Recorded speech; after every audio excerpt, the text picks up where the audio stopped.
Today, NASCAR roars through the gateway to the west in the last race under the arch. With 5 wins this season, points leader Brad Keslowski has a commanding 450-point lead over Missouri native Carl Edwards, who's proved he'll do anything it takes to win on his home turf. The question is, will these boys have at it again? High touch, he spun out. Carl gets into Keslowski. Carl Edwards will win. Or will someone else emerge from the shadows here at Gateway? Outside a city known for its Clydesdales, we'll find out today who has the strongest horse. NASCAR Countdown from Gateway is next. 10, 9, 6, 5, 4, 3, 2, ignition.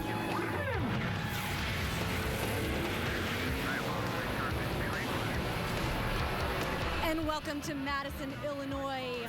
Just outside St. Louis, Missouri, that is the view from Gateway International Raceway, one of the country's most breathtaking monuments, the Gateway Arch. Fans here at Gateway International Raceway have been asked to sign the wall at the track. They've been doing this all weekend long, leaving messages because this is the last race here at Gateway, the last time cars will battle it out on the track.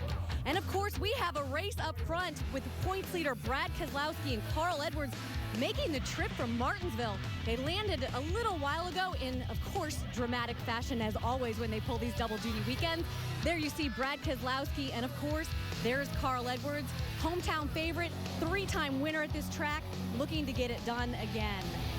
The field is set, 43 drivers, all hoping to add their name to the list as the final winner here at Gateway. Now, just 3 months ago, this track hosted a nationwide series race complete with intense racing and, of course, erupting tempers. And while the temperature has cooled here at this track since then, motivation has not. Hi, everyone. I'm Shannon Spake. Welcome to NASCAR Countdown. In 13 years of racing here at this racetrack, there have been some incredible moments, all in pursuit of driving up this ramp and into that victory lane. Construction on this racetrack started in 1995. 2 years later, the track officially opened, and since then has hosted everything from open wheels to trucks. Paul Tracy earned Penske Racing the first win at the track back in May of 1997 in what was then the Kart Series. Just 2 months later, stock cars invaded, and it was a 22-year-old Elliott Sadler who found himself in victory lane in the former Busch Series. Next up, Truck Series made Gateway their home. And in 1998, Rick Corelli added his name to the list of first-time winners here at this racetrack. Then in 2000, just months after winning the Indianapolis 500, Juan Pablo Montoya drove to victory lane in the last kart race held here at Gateway. And of course, the driver with the most bragging rights is hometown boy Carl Edwards. Edwards leads all with 3 Gateway nationwide wins, and of course found himself part of that controversial finish with Brad Keslowski just 1 race ago. Beautiful night here at Gateway International Raceway. Green flag, green flag. Brad Keslowski continuing to dominate. Edwards put a little too much pressure on him. It's not Carl's fault, but Brad felt it. He paid the price for it. Oh, and now the teammates together. Oh. Brad Coleman and Matt DiBenedetto. That hurt bad. Hang on for this one. It's not over yet. This is going to be down to the wire. High touch. He spun out. Carl gets into Keslowski. Carl Edwards will win, and they stack up behind. Oh, man, that's awesome. That was ugly. Big contact on Keslowski. I'm sick and tired of this. I'll get my own damn uniform back on and take care of this. He ain't gonna kill my boy. Man, I just couldn't let him take it from me. I had to do what I had to do. I'm sure he'll say something and say how sorry he is or how cool he thinks he is or how great of a guy he is in his own mind. But, you know, that's just not the reality. And that, boys and girls, was one hot night here at Gateway. Edwards and Keslowski have spent the majority of the season racing for the same real estate. Both drivers have multiple wins in 2010, and as you see there, they have double-digit top 5 finishes. Still, it's Brad Keslowski who leads all categories, including average finishes and, of course, the points. The magic number here for Brad tonight is 136. That is the amount of points he would have to gain on Edwards in order to clinch the championship here at Gateway tonight. So let's hear from our points leader right now. He is standing by with Rick DeBrule. Well, a lot of months, a lot of races have gone by since that July race. But, Brad, now that you're back at the track, does it freshen up the memory or is it ancient history? No, not really. You know, to me, we've won races, so, you know, I would still like to have won that race here from before, but really just focused on winning today. And, you know, thinking about last time we were here isn't going to help me win today. All right, because you're doing double duty this weekend, you don't have the opportunity to qualify the car. You're starting in the back of the pack. How hard is it going to be to win here starting from the back? Well, I think the hardest part is going to be, you know, the track's different. We came here with similar setup, but the track's different because it's not, you know, quite so hot. So trying to get the setup dialed in and not having a practice session to do it, that's probably going to be the hardest part, and trying to get that right all throughout the race. So it's not going to be easy, but, you know, I got a lot of confidence in our discount tire team. We've ran good all year because of how good this team is. So we'll just have to keep working on it, and by the end of the race, hopefully be in position. All right, Brad Keslowski, another guy who's also going to start from the back of the pack, is standing by with Jim Noble. Carl Edwards just got out of the airplane. Now you jump into a race car, kind of cold. What is the strategy for you as you work your way up from the back? You know, I just spoke with Mike Beam and Eric Darnell, and they said this Copart.com Fusion is pretty fast. So I'm pretty excited to get to race here. A little bit sad that this is going to be our last race here, you know. I'm still kind of in denial of that. You know, I'm hoping that we'll be able to come back here again. But this race would be really special to win. I've had a lot of really great memories here.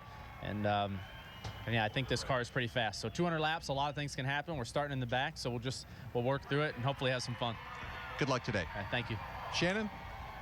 So the question is, will round 2 of Edwards and Keslowski break out again here tonight? To answer that question and more, let's go upstairs to the guys who will be calling this race.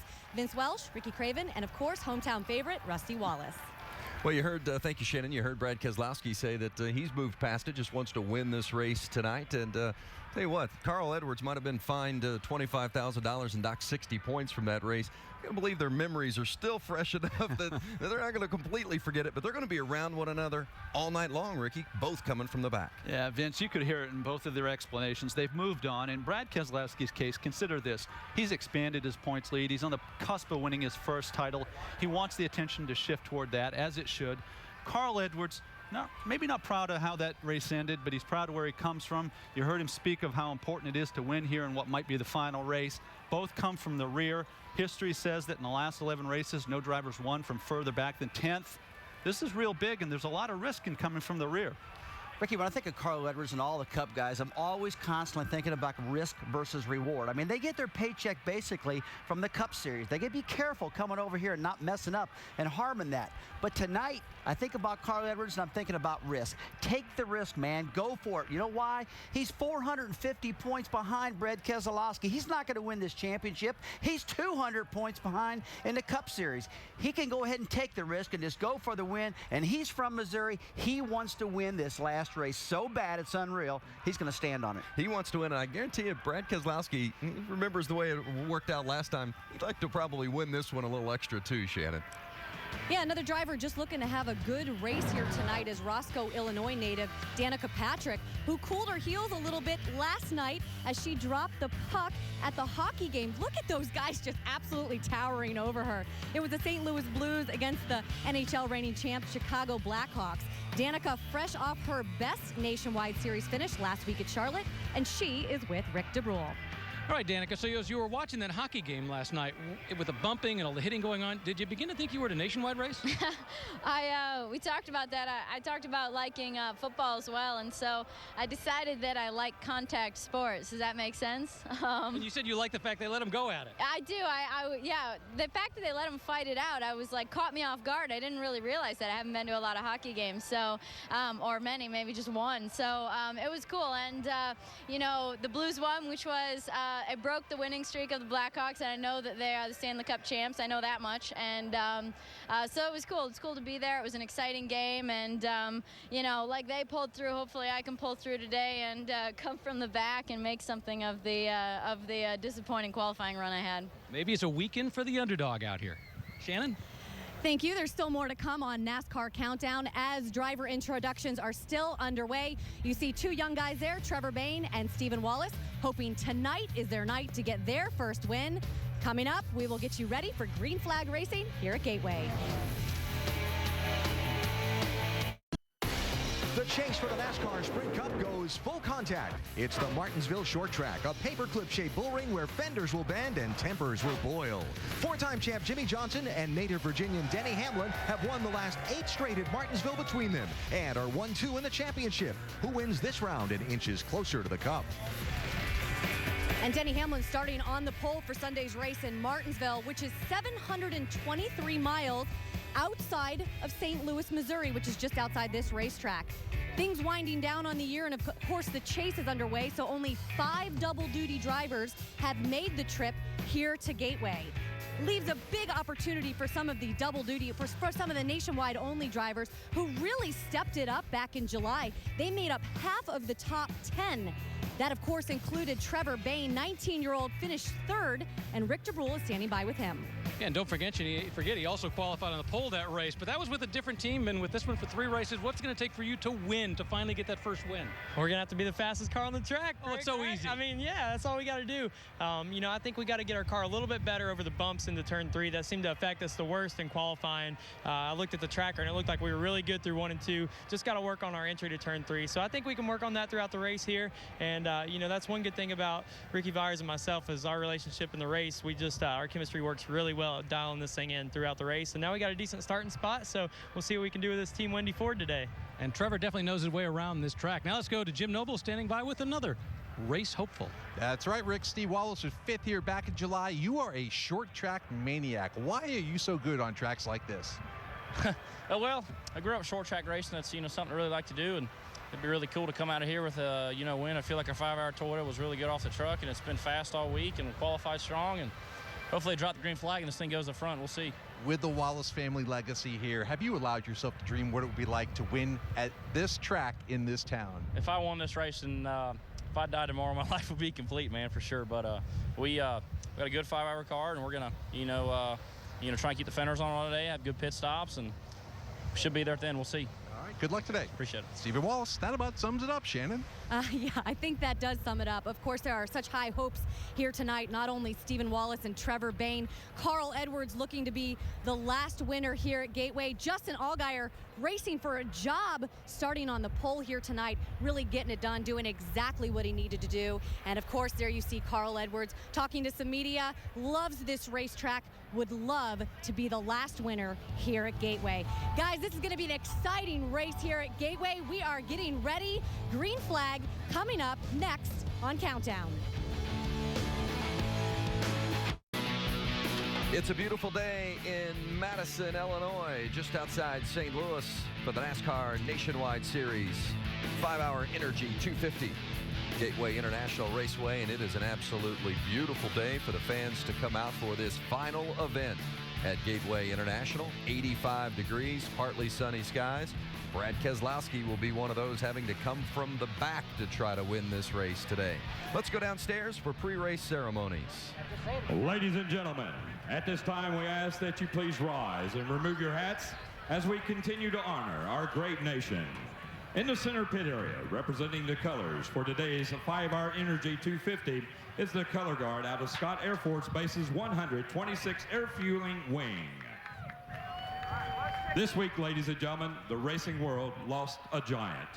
Jeff Bird of Bristol Motor Speedway passed away after a lengthy illness.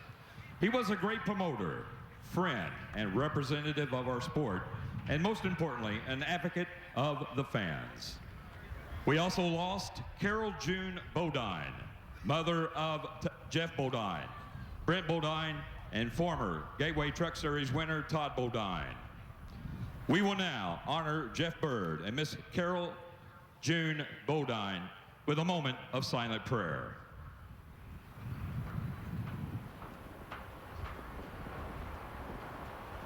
And now for this afternoon's invocation, Reverend Greg Dessard, representing the Midwest Raceway Ministries. Father, we thank you for this beautiful day that you've given us to enjoy this day of racing.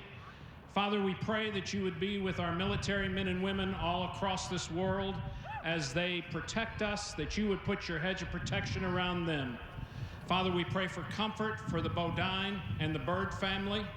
And now, Father, we pray that you would be with us today, that you would give us a safe race, but an exciting race. protect the drivers and their crew members and the fans and officials. Bless this day of racing. Amen and shalom. And now singing the greatest song in all the world, the national anthem of the United States of America. Former Miss Gateway and area singing sensation, please welcome Miss Carissa Billy.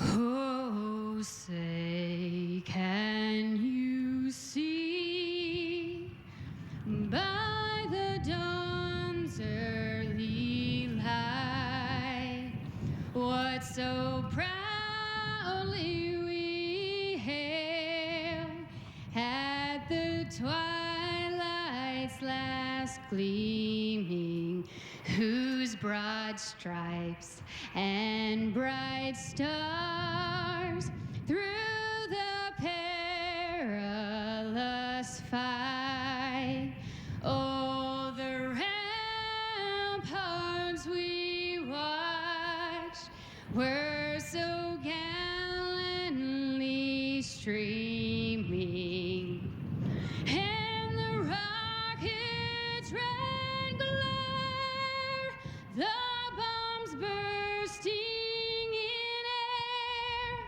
gave proof through the night that our flag was still there.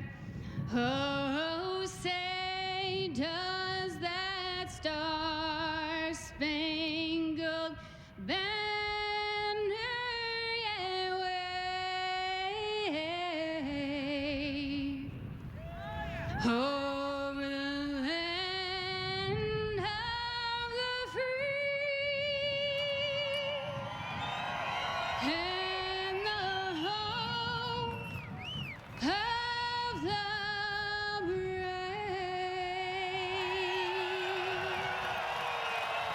Ladies and gentlemen, Miss Carissa Billy. Getting ready to go racing at Gateway International Raceway in the NASCAR Nationwide Series. Only 3 of the drivers in the field have made their way to victory lane this season. Brad Keslowski, Carl Edwards, and the man who drives that car, Justin Allgaier. Allgaier will start from the pole today, and he'll be our in-race reporter. NASCAR Nationwide Series at Gateway is brought to you by Verizon. Access clips of your favorite drivers, updated leaderboards, and audio of every race with IndyCar Mobile. Text Indy to 3406 to get IndyCar Mobile, only from Verizon. And the choice of tailgaters, Bush's Baked Beans. Welcome back to Gateway International Raceway. Drivers have climbed in their cars, getting ready to get strapped in, get those helmets on, and get ready for this race here this afternoon at Gateway. After today's race, just 3 more races left in the NASCAR Nationwide Series season for 2010. And of course, what a memorable event it was when we were here last time in July. Brad Keslowski in the white car there, Carl Edwards on the outside. They battle going into turn 1 on the final lap. Keslowski gets into the back end of Edwards, makes the pass, and then they battle down the backstretch. And then this happens coming off turn 4. A little payback, boys have it at it. Brad Keslowski spins hard into the wall, and Carl Edwards goes on to win. Well, that was certainly an eventful way for that race to finish, and we mentioned earlier that Brad Keslowski didn't get the win, and that one maybe makes him a little hungrier to get that victory here today. He's got the Drivers' Championship about secured. Nothing to lose for Carl Edwards, that's for sure. So that's what we saw in July. What do we see today? Well, it's an interesting set of circumstances. You got driver starting on the pole who's without a job next year. He's determined to change that. He's only got 4 races left to do it. You got 2 of the hottest drivers, fastest drivers, starting in the back. They will not be preoccupied with each other because they can't afford to be. It's going to be entertaining. We saw some shifting in this race a season ago or back in July when they were here last time. Is that something we're going to see again tonight? What are the pros and cons to that? Well, the pros are that if you get down into turn 1 and 2 on wore-out tires, the RPM, 5,000 RPM, you grab third gear, you get a boost of speed up off of turn 2. The risk or the con is that it's disruptive. You know, it's a very difficult racetrack, requires a lot of focus, concentration. You're busy enough as it is. You don't need to be throwing shifts in there. Ricky, I tell you, it's a very dangerous move with this transmission to try to shift at this racetrack. The ratios in this transmission box aren't designed to put this thing in the third gear and try that. Now, last year, Kevin Harvick tried it. He saw a lot of people doing it. He went down in the third gear position, picked the throttle up, spun the car, crashed the car. I asked him after the race, I said, what happened? He said, I tried to downshift, and the transmission racers are so radical that it didn't work for me, and I wrecked the car. So we will see people try it tonight, but I don't recommend it. Now, we saw the veteran Harvick have trouble with that in July, so probably if Kevin Harvick struggles with it, it's not going to be something we're going to see the less experienced drivers doing. No, you're not going to see a lot of guys doing it, but some of them are going to try it because, like Ricky said, when you get down to the real slow RPMs down at turn 2, get down to like 4,500 RPMs and maybe even lower, late in a race, they'll try to get that position, get that thing in third gear, get a little boost off the corner. So they will try it. I just don't think everybody will be trying it. By the way, we saw that 33 car of Kevin Harvick, and Harvick's not in the car today. That's going to be Mike Bliss, who's been one of the fastest here all weekend. Certainly will be one to contend with here this afternoon. Well, we're getting ready to get things started. Let's go downstairs trackside for the command to start engines. And now for the most famous words in motorsports. Again, our Grand Marshal, the president of the Missouri-Illinois Dodge Dealers, ladies and gentlemen, Mr. Vince Capitosta. On behalf of the Missouri-Illinois Dodge Dealers, their employees and families, drivers, start your engines! Oh, yeah!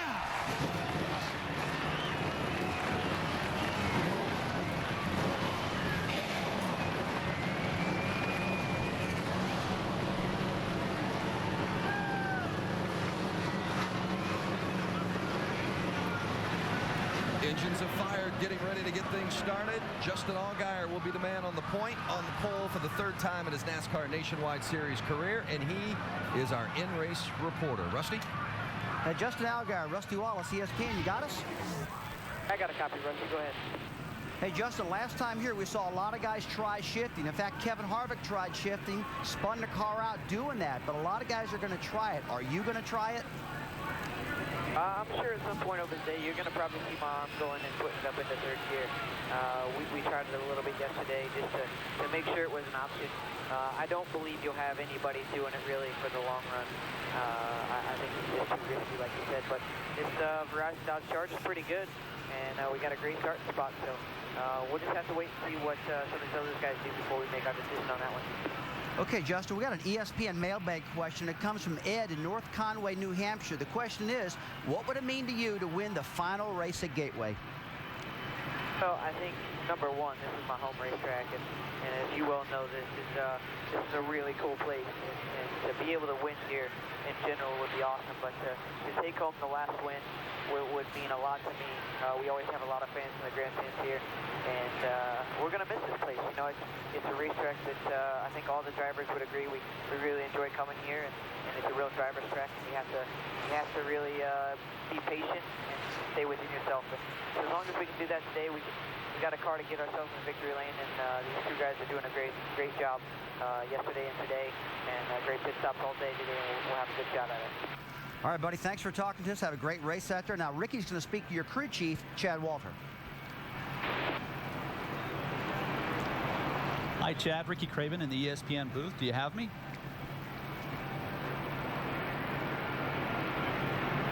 Chad, Ricky Craven in the ESPN booth. Do you have me? Yeah, 10-4, Rick. Loud and clear, bud. Cool. Chad, you've had a great weekend so far. Very fast in practice. You win the pole. What's your strategy going to be to finish the job, keep your driver out front, and hold off Brad Keslowski? On the head, Ricky. You know, it's just a matter of time before those guys make their way up to the front. Really proud of the Verizon Dodge and all the guys that are working on it back at home and here on the road. I think the key is Justin just needs to keep his wits about him. We'd like to lead some laps for sure, but we've got to make it to the end and see how the other cars are that are around him and figure out how to beat him when it comes time to push the button. Yeah, it sounds like a great plan. Good luck. Thank you. Cool, Ricky. Thank you very much. Well, that's Chad Walter, the crew chief for Justin Allgaier. Allgaier mentioned it being his home track. He's from Riverton, Illinois, just 100 miles north of Gateway.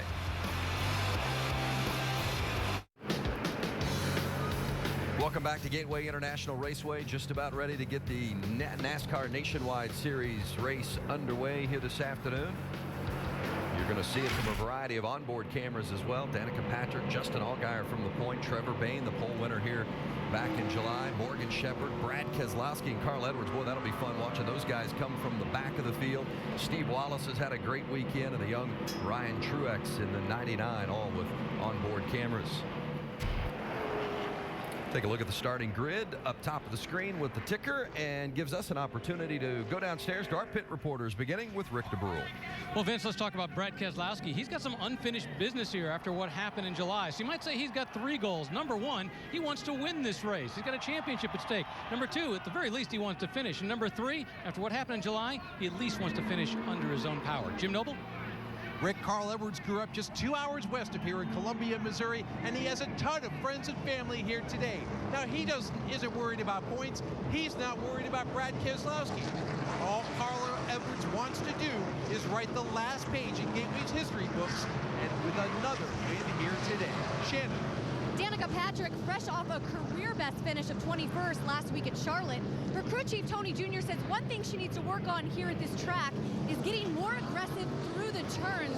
She brakes a little bit too early. Now, Patrick did not qualify as well as she wanted to. They're starting tonight on owner points, but she said just moments ago in Countdown, she wants to turn a bad qualifying effort into a good finish. Vince? Keep our eye on Danica for sure, coming off that 21st place finish at Charlotte last week. Our over-the-wall reporter working the pits today is Mark Hollywood Armstrong. Hello, Hollywood. Hey, Vince, thank you very much. And real quick, fans, opportunity. That's what this team's got to focus on today. This pit crew that goes over the wall, they got to take every advantage of the opportunity they got today. But the guys behind the wall, they got to help us. They got to hand in the tires, hand over the fuel, and if we can get all that right today, we can take this opportunity and go to victory lane. Great job, Hollywood. Look forward to their work over the wall and behind the wall today. You see this one's a 200 lapper, 250 miles. The track is 1.25 miles. Pit road speed, well, you don't want to get caught speeding. It's a big penalty, 45 miles per hour, and the pit window 70 to 75 laps. And how about the banking here, guys? That's pretty flat, it really is. I mean, this track, Vince, is awful close to Phoenix, Arizona. In fact, a lot of guys used to come to this track and test for Phoenix. It's 1.25 miles long, really long front straightaway. Takes a lot of brakes, takes a lot of patience also. Yeah, so the bottom line is if you get out of the groove, the dark area where the rubber has been laid down, you're in trouble because the banking won't support you before you get into the outside wall. Talked a lot about this being an opportunity race. Who do you guys like today? I tell you, I've been talking about Mike Bliss. Mike Bliss is driving Kevin Harvick's car. Bliss has looked strong all through practice. He looks great. Josh Weiss, Brendan Gaughan, you're seeing right there. Brendan's got a great car. There's a lot of opportunities for these guys today. Yeah, Stephen Wallace has been extremely fast. What's impressed me most about his car is that he's appeared very comfortable. You can't win in a car that's not comfortable. I think the driver who needs to win the most, as we alluded to earlier, is Justin Allgaier. He's got so much pressure on him, but he's performed like a champion. Then there's Kenny Wallace. How can you not be pulling for Kenny? He's had a great weekend, and he's got a lot to race for with a new sponsor on the car. And Kenny running a car out of the Rusty Wallace stable, so certainly the best equipment and the best opportunity he's had in quite a while. Several drivers have gone to the rear. Mike McDowell, Brad Keselowski, Paul Menard, Carl Edwards, all because of driver change. Danny O'Quinn had to go to the backup because of an accident, and Johnny Chapman made an engine change, so he has gone to the rear as well. So it's Justin Allgaier, who was the pole winner.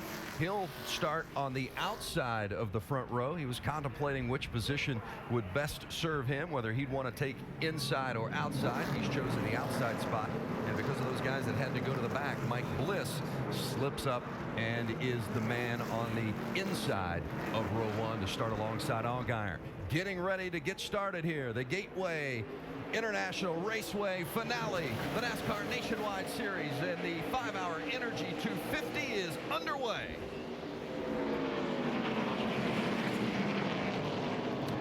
Allgaier's being rewarded for taking the outside lane, and I think he played to his strength. If you watched him in qualifying, he ran a higher line getting into turn one than most drivers. It worked. Now, right now, I mean, they're getting up to speed at the moment. Turn 1 and 2 is a very tight corner, Ricky. It's really tight. Now, here in 3 and 4, really wide open. You carry a lot of momentum to the front straightaway. And that's where we're probably going to see a lot of passes on the exit of turn 4 here today. Still too wide as they they have yet to string out. There's Paul Menard in the yellow 98, not wasting any time. Brad Keslowski in the 22 on the inside. He, Keslowski, and Menard and Carl Edwards, we expect the three of them to make their way to the front as quickly as possible. But this is a very anxious moment for these three drivers. Believe me, they do not want to carve their way through this traffic. They want to methodically get their way to the front. They don't want to take any unnecessary risk like going 3 wide. And they got away with it. But these guys have to be careful. One mistake could take out all three of them. See Danica Patrick right there on the outside of the track. Now there comes Keselowski. He'd be a really good one to hook on the back and learn something. Danica's real concerned about her braking points, how deep to get in the corner, where to pick the throttle up. Hey, I'd be looking at this guy right here, help guide me through. You see Paul Menard, Carl Edwards are all hooked together, trying to get those things to the front. Got a long way to go in a short time to get there. Edwards wasting no time. He started 39th. He picked up 13 spots in the first lap. There's the lead, the battle for it. That's Mike Bliss, as you see out the back end of the Justin Allgaier machine. It's a very difficult track to pass on. You see Bliss jump through the middle of the corner, so he goes back to the accelerator sooner, but apparently had to roll out of the gas a little bit on corner exit and then lost that momentum. See, Justin's kind of working the top side of the racetrack, guys, trying to get some momentum up there. He talked, and when we talked to him, as our in-race reporter mentioned that maybe he might try to downshift off of turn 2. Behind him, Mike Bliss, we talked to him yesterday, said, man, this is the best car I've had in a long time. Good battle for fourth. Look at him going 2 wide there. You've got the 16 on the outside. That's Trevor Bayne. The 20 is Matt DiBenedetto. And right behind them, Reed Sorensen, who had a problem in qualifying or in practice, crashed his primary car, had to go to the backup. And Sorensen, one of those guys we expected to be a contender. Now Stephen Wallace has slipped inside of Reed Sorensen. Okay, this trio of 4 or 5 cars, they've been packed together for the last 5 laps, bumper to bumper. Can't get away from each other. They're all locked in. This is the tightest battle we got going on right now, guys. Might get a little bump draft here. You got to be careful, particularly getting into the corner. Turn 3 is a little choppy, a little bumpy. You don't need somebody's bumper lined up with your back bumper. These guys all battling for that 4th, 5th, 6th, 7th spots. Boy, that illustrates how tight it is on the exit of 4 between you, a car inside of you, and the wall. And Rick, it's battle for 10th down here. You see Ryan Truex outside in the 99 car. Now, Ryan's been doing fantastic. He won the K&N E-Series Championship. He's a pro at these short tracks, and this thing is right up his wheelhouse. Yeah, long straightaways, but don't get misled here. It drives like a short track, and he'll be right at home here. He made his debut at this track in July and ran very, very well. That's Jason Leffler in the 38 on the inside. Leffler, one of the teammates with Reed Sorensen. Both of those guys struggling with their race cars a little bit in practice, and interesting to see how this first stint plays out before maybe they get in and start making some changes. There's that battle for 4th again with Trevor Bayne being pressured by Reed Sorensen. It's an interesting equation here because Trevor Bayne told me yesterday he prefers running the high side with the Ford engine. Remember, he came from a Toyota, transitioned to Roush Fenway Racing. He said the Ford runs better if I keep the car a little higher. And then you got Reed Sorensen there trying to figure out his car. Remember, he doesn't have any laps in this car. This is a backup. Yeah. Stephen Wallace really impressed us in practice. When you see a car run that strong on the bottom, that's a show of strength. Yeah, you got to have some patience right now, though. These guys are side by side, this long front straightaway getting down there turn 1, Ricky. If they get too tight in that corner, these cars can get loose. That's a real tough position. Stephen's in right now at the bottom of the track, and you see Reed Sorensen give him a little bit of break there. Yeah, Stephen broke loose a little bit. Nobody's been able to break this man, though. It's Justin Allgaier. He started on the point, and he has led all 7 laps here early on at Gateway.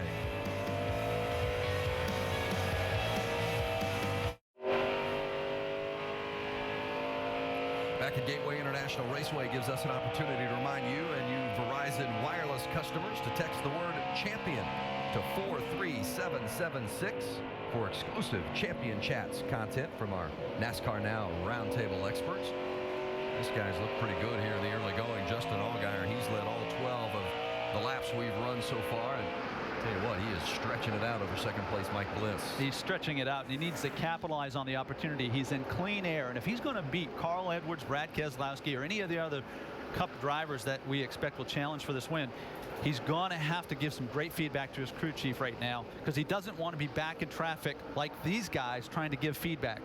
Well, Carl Edwards certainly has been a big mover. He started 39th because he had to go to the back. He didn't qualify. He's already moved up 24 spots. I mean, he's in the top 15 on lap 11. And you look, Brad Keslowski, Paul Menard, didn't waste any time. Those guys that had to go to the back, they got on their horse right away. He's getting tied right over here, 3 wide off of turn 2.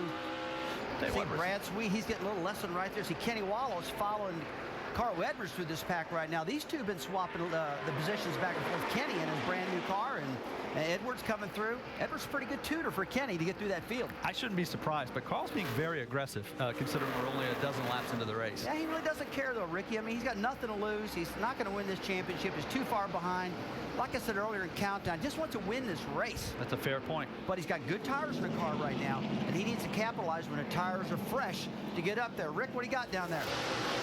Well, for Carl Edwards, you can think of this as 2 races. Race number 1 is to get into the top 10. Do what you have to do to get to the top 10. Once you get in that top 10, then you begin to tune for the victory. That's what his new crew chief, Mike Beam, was saying before the race. You have to divide it into 2 segments. So he's in number 1 right now. Once he breaks into that top 10, then it becomes the fine-tuning. Those last 10 spots are always tougher to get, and you've got to work to finally work your way into that top 1, 2, or 3. You know, Carl Edwards has won 5 times in the NASCAR Nationwide Series after starting in the rear, including 4 times because of a driver change because of the fact he didn't make qualifying. So coming from the back and working his way to the front, nothing new for Edwards. No, he's made a living doing it. He's an outstanding talent, but he's not going to get himself in trouble by listening to Mike Beam either. Mike Beam does a tremendous job, great coach. Quite a battle here with Trevor Bayne and Stephen Wallace. These are 2 guys that are going to contend for this win. They both had great practices, qualified solidly. They're measuring themselves against one another. Stephen's really stuck to the bottom. He likes the bottom down 1 and 2. He loves this car right now, Ricky. He's been working like crazy on it. They really got it handled well, and the year's starting to wind down, and the team's starting to get stronger. This was a really great practice session qualifying for the guys. He feels confident. It's a track that suits him well. He performed well here back in July, finished 5th.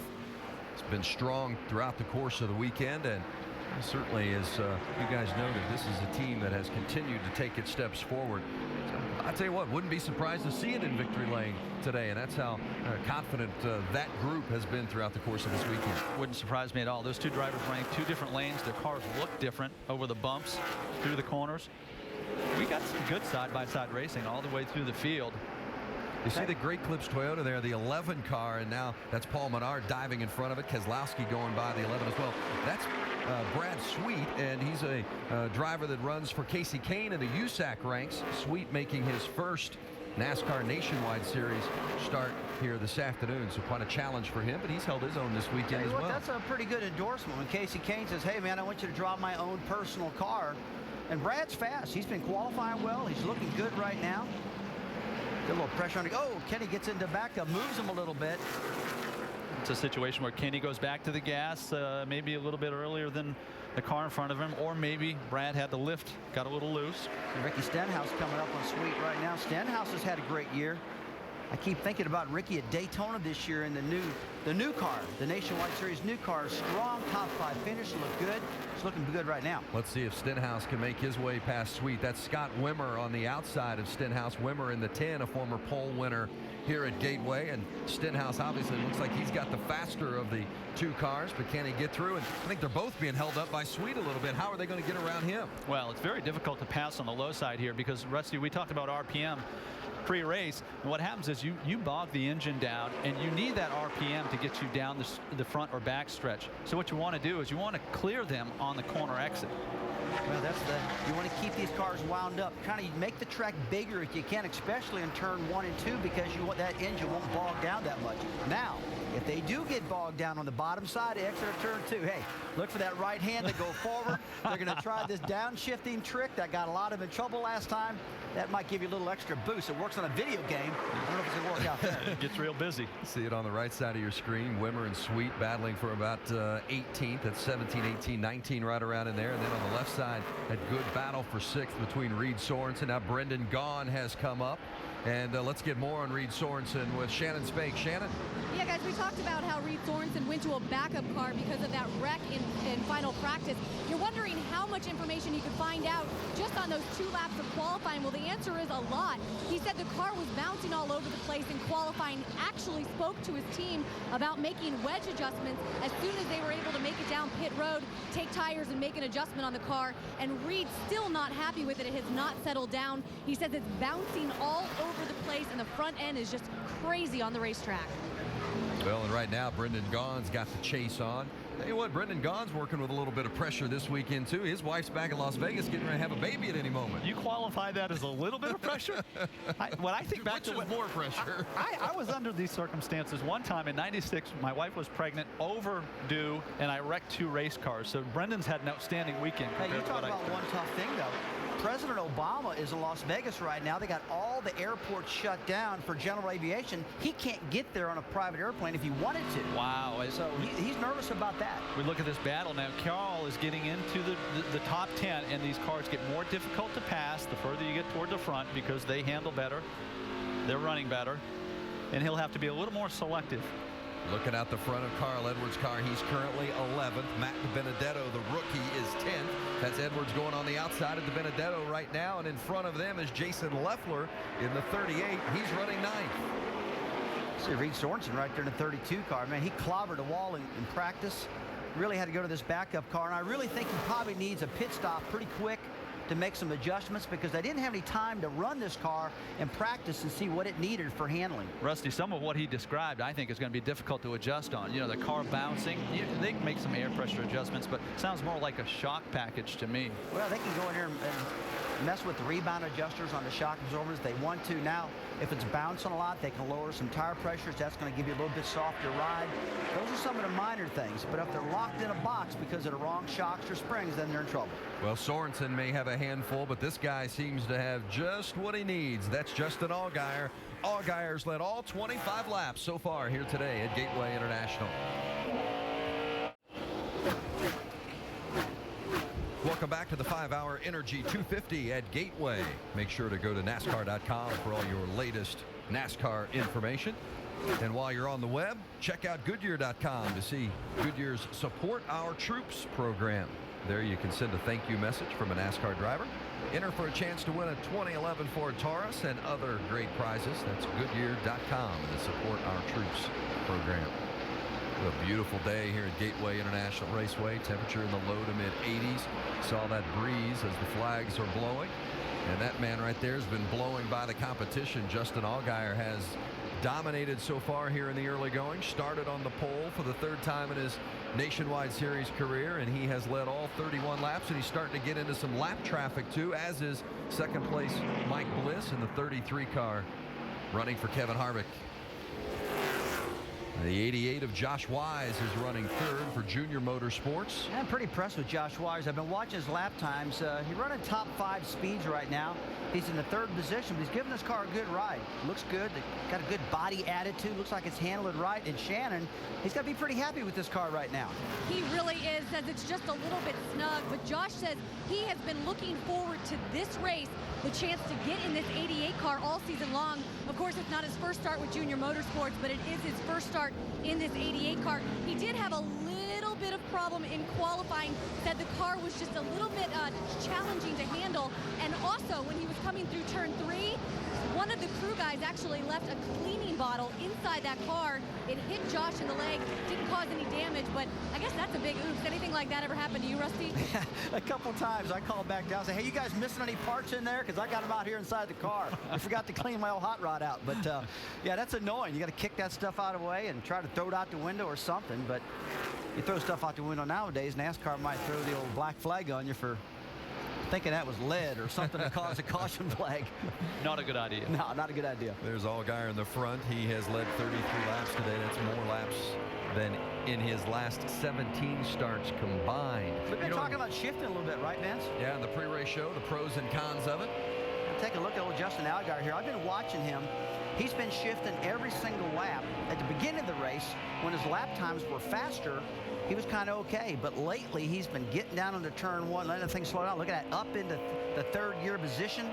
Those RPMs start gaining again, up about 8,000. Pulls it back at 8,400 RPMs. been doing it lap after lap. What's he looking to accomplish there when he does that, Rusty? Well, he's just trying to get extra acceleration off of turn 2. But I'm not really sure he needs it right now because he's kind of out front. He's not battling anybody. Tell you, I'm more on shifting. Let's go down to our guy Tim Brewer. He's got a little good explanation of that.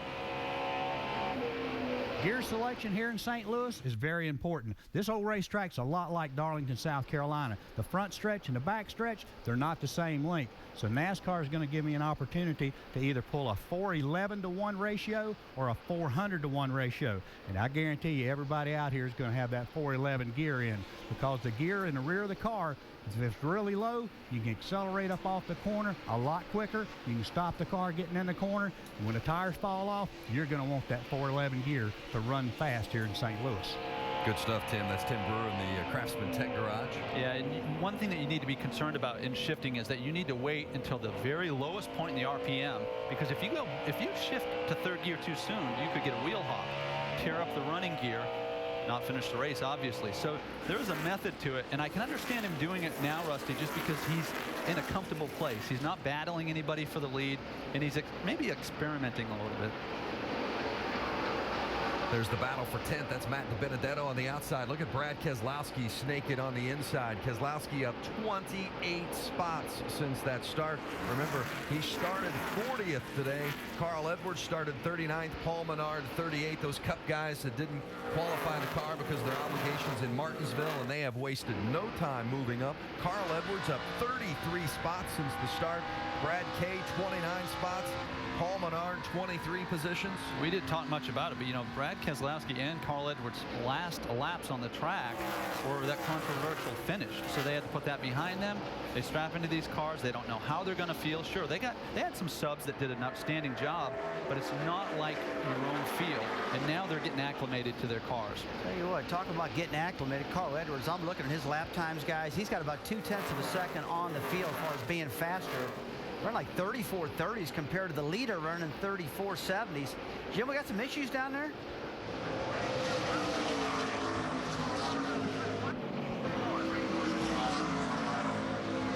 Guys, Ryan Truex, they are really worried about the water temperature in his pit right now. He thought he had debris on the grill. The water temperature zoomed up to 260 degrees.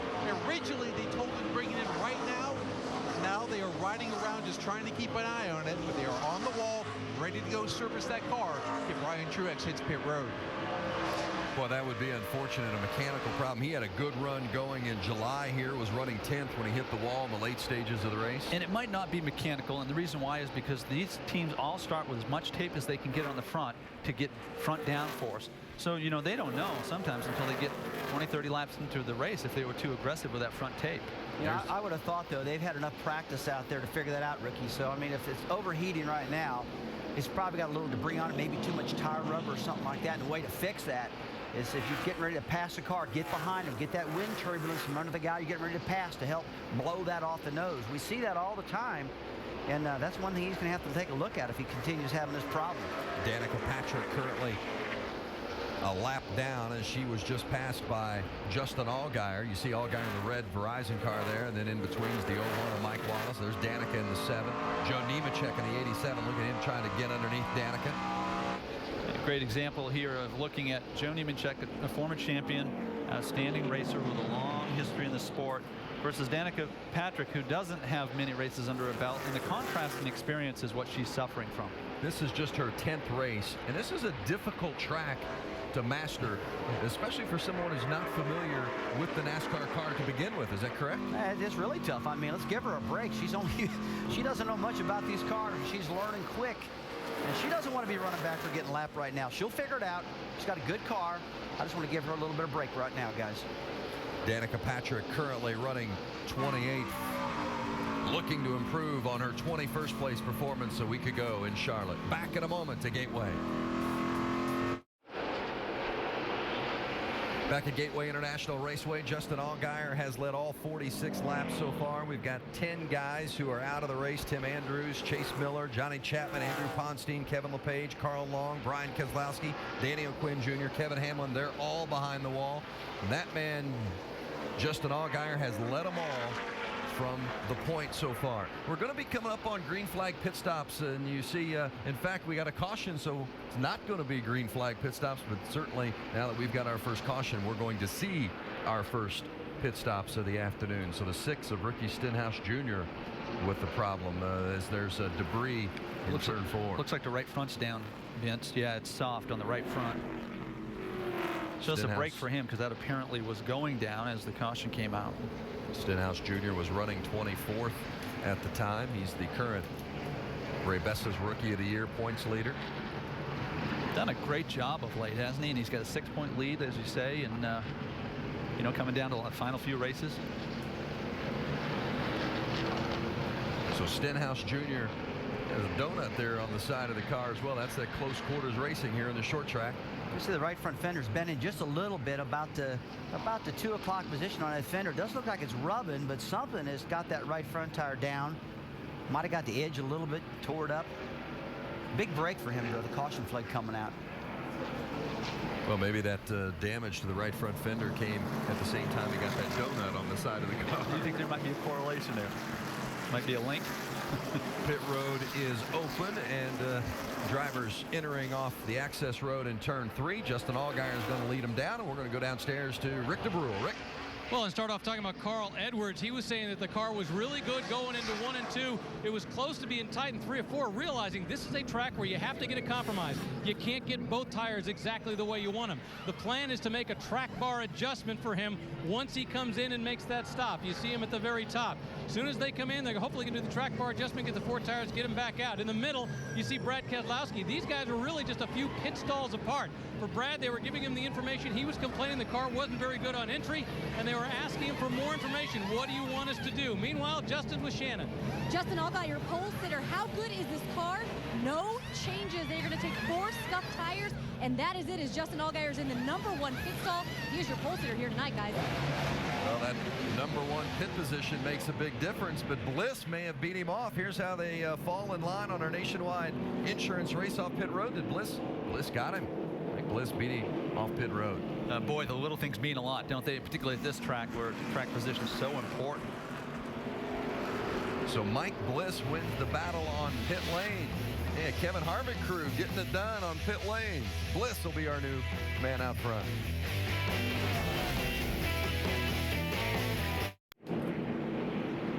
One-fourth the way through the race here at Gateway International Raceway, and Mike Bliss leads the 5-hour Energy 250 after that first round of pit stops. Bliss got out a little bit quicker than Justin Allgaier. Let's check out our over-the-wall reporter, Mark Hollywood Armstrong. He's going over for that 66 of Steve Wallace.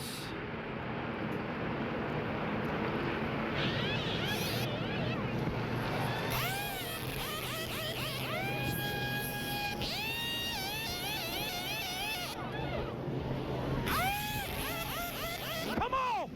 Yeah! Woo-hoo! Get you some of that, baby! Come on! Woo! There's a man that doesn't like his job, but he just pretends that he does. Yeah, how about that? How do you really feel that? Mark Hollywood Armstrong. Great stop from the 66 guys.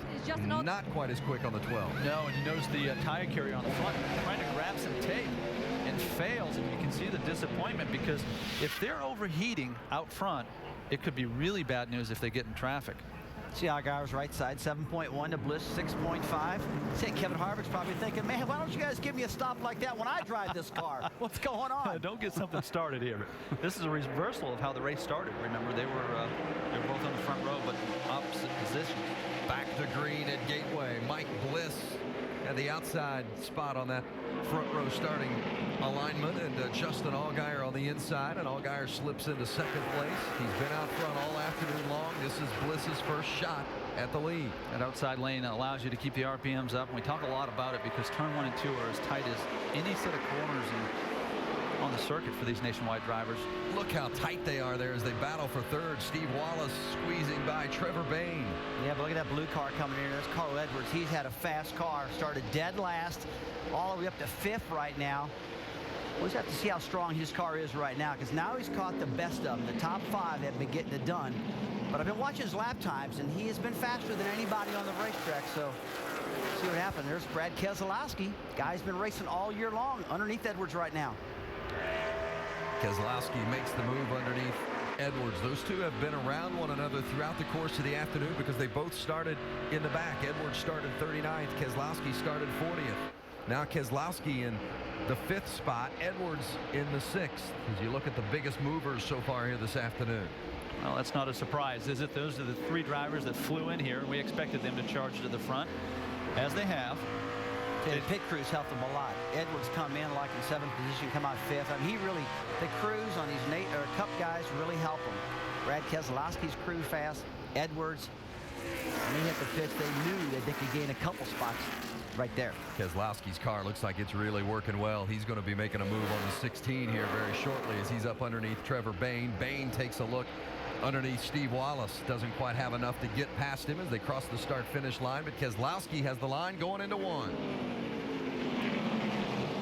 Difficult corner to get into and try to carry a little extra speed because it just doesn't allow you to. It's a squared off turn. You use a lot of brakes. You can't turn and brake at the same time. Battle for the lead now as Allgaier looks to take it back from Mike Bliss, and he does, going into turn 3. That's a power move. You know, that's a show of strength there that he could lose the lead in the pits but come back and get it done on the racetrack. So Allgaier, he fell asleep on the restart. I mean, Bliss just put it on him, pulled out about 2 car lengths, and Justin's car just did not get going. But now it's got going right now. The air pressures came up in those tires. That car's been working really good. And plus, Ricky, they've been able to make a pit stop now, make some adjustments to these cars that maybe was bugging these guys early. That's a great point. You made a great point during qualifying also when you brought some attention to what's under the hood of the Verizon number 12, and that he didn't look perfect getting into 1 and 2 during qualifying, but he sure got down the straightaway. Well, we were tracking all these guys qualifying, and actually Justin Allgaier started picking up speed in the straightaway. We didn't see anybody doing that. And I can tell you, I used to drive for Penske. They make some great horsepower. Well, we saw the 16 of Trevor Bayne get way out of the groove, and now the 99 of Ryan Truex is coming through, but Truex had to come through the pits, and let's find out why. Let's go to Jim Noble. Well, Vince, Ryan Truex thought he had a left rear tire going down. The tire that you see is the tire, and right now Goodyear says it's fine. It does have a little scrape on the sidewall. He may have made contact with the wall. It's not as squishy though as Ryan Truex said, so he came down pit road and lost some valuable track position. Boy, we got some tight racing here with the Paul Menard. That's a tough pill to swallow for Ryan Truex, but you know what? Every driver's done it, and most drivers, if they race long enough, have done it several times. He erred on the side of safety, and you know, maybe it bit him, but he can battle back. Maybe Paul Menard with an issue too. Let's check in with Shannon Spake. Yeah, I was actually going to tell you guys, I spoke with the team and they told me that the motor is a little bit slow on Paul Menard's car. They say they're down about 400 RPM, just really kind of struggling under the hood. And then on the radio, I just heard that he actually got a little fender damage. We don't see any tire rub right now, but things just not looking good for Paul Menard right now, despite being able to battle from the back of the field. Yeah, did you see the fender damage there, Ricky, on that 98 as he comes through trying to get by Josh Wise? Well, what's interesting is, you know, we bring some attention to the right front of the car here, but the real damage is on the left front. It's significant, as you can see here. And when you move the left front fender in like that, you lose downforce. Downforce translates to front grip, and you need front grip on a flat racetrack. Paul Menard right now running 8th. That's Jason Leffler just ahead of him in 7th. Brendan Gaughan having a good run. He's 6th right now. But the man in front is Justin Allgaier at Gateway.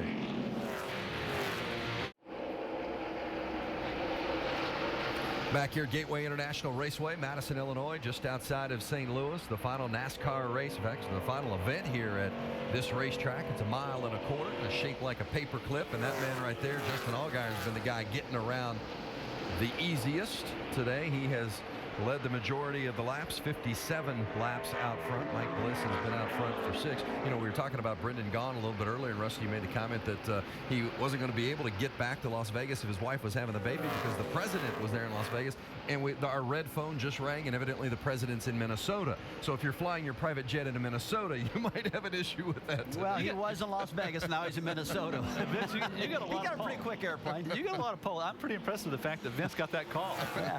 When that red phone rang, rings, I answer it. Got it. Let's find out more about what's happening up front. Our Jack Daniels up to speed. Shannon? And guys, we are in Madison, Illinois, and that number 12 car is Justin Allgaier. He is dominating this race. This is the same car that they brought to this track in July, but as crew chief Chad Walters told me, it is a completely different setup. He said they've just learned some things. They've gotten better. This setup works better for Justin, and it sure does. He actually said on the first run, he's not even giving it all he's got. He asked his guys, you guys tell me when I need to turn it on. But of course, the guy behind him, Mike Bliss, did give him a run for his money, getting off pit road. This is also a great car. Mike Bliss told me he actually gets nervous when he shows up at the track and he doesn't know how to make the car better because that's how good it is. And that is exactly what happened this weekend. They didn't want to dial themselves out. They spent some time not on the racetrack during practice, and things are going great for Mike Bliss. Rick? Well, let's talk about Brad Keselowski. You know, if you look at his average finishes, he normally improves over the course of the season his finishing position over his starting position by 2 spots. I think he's doing a little bit better than that today. During the last pit stop, they made a wedge and air pressure adjustment. He's a little more comfortable with the car, obviously, as a result of that, and now able to move up. Now, right behind him is Carl Edwards. He also had a wedge and air pressure adjustment. Talking with the crew, Mike Beam, he was saying that one of the specialties when it comes to Carl Edwards is flat tracks. The ability to get around on these flat tracks and use it to the best. That's what he's been able to do today. Remember I said divide this into 2 races? Well, that first race, it was really short. The second race, where you're going to have to improve the car for a victory, that's going to be a long race. Shannon? So how important is a win here at Gateway to Stephen Wallace? Well, in our countdown show, he said if he wins here today and he, quote, dies tomorrow, he will be a happy man. A lot of pressure on Stephen Wallace.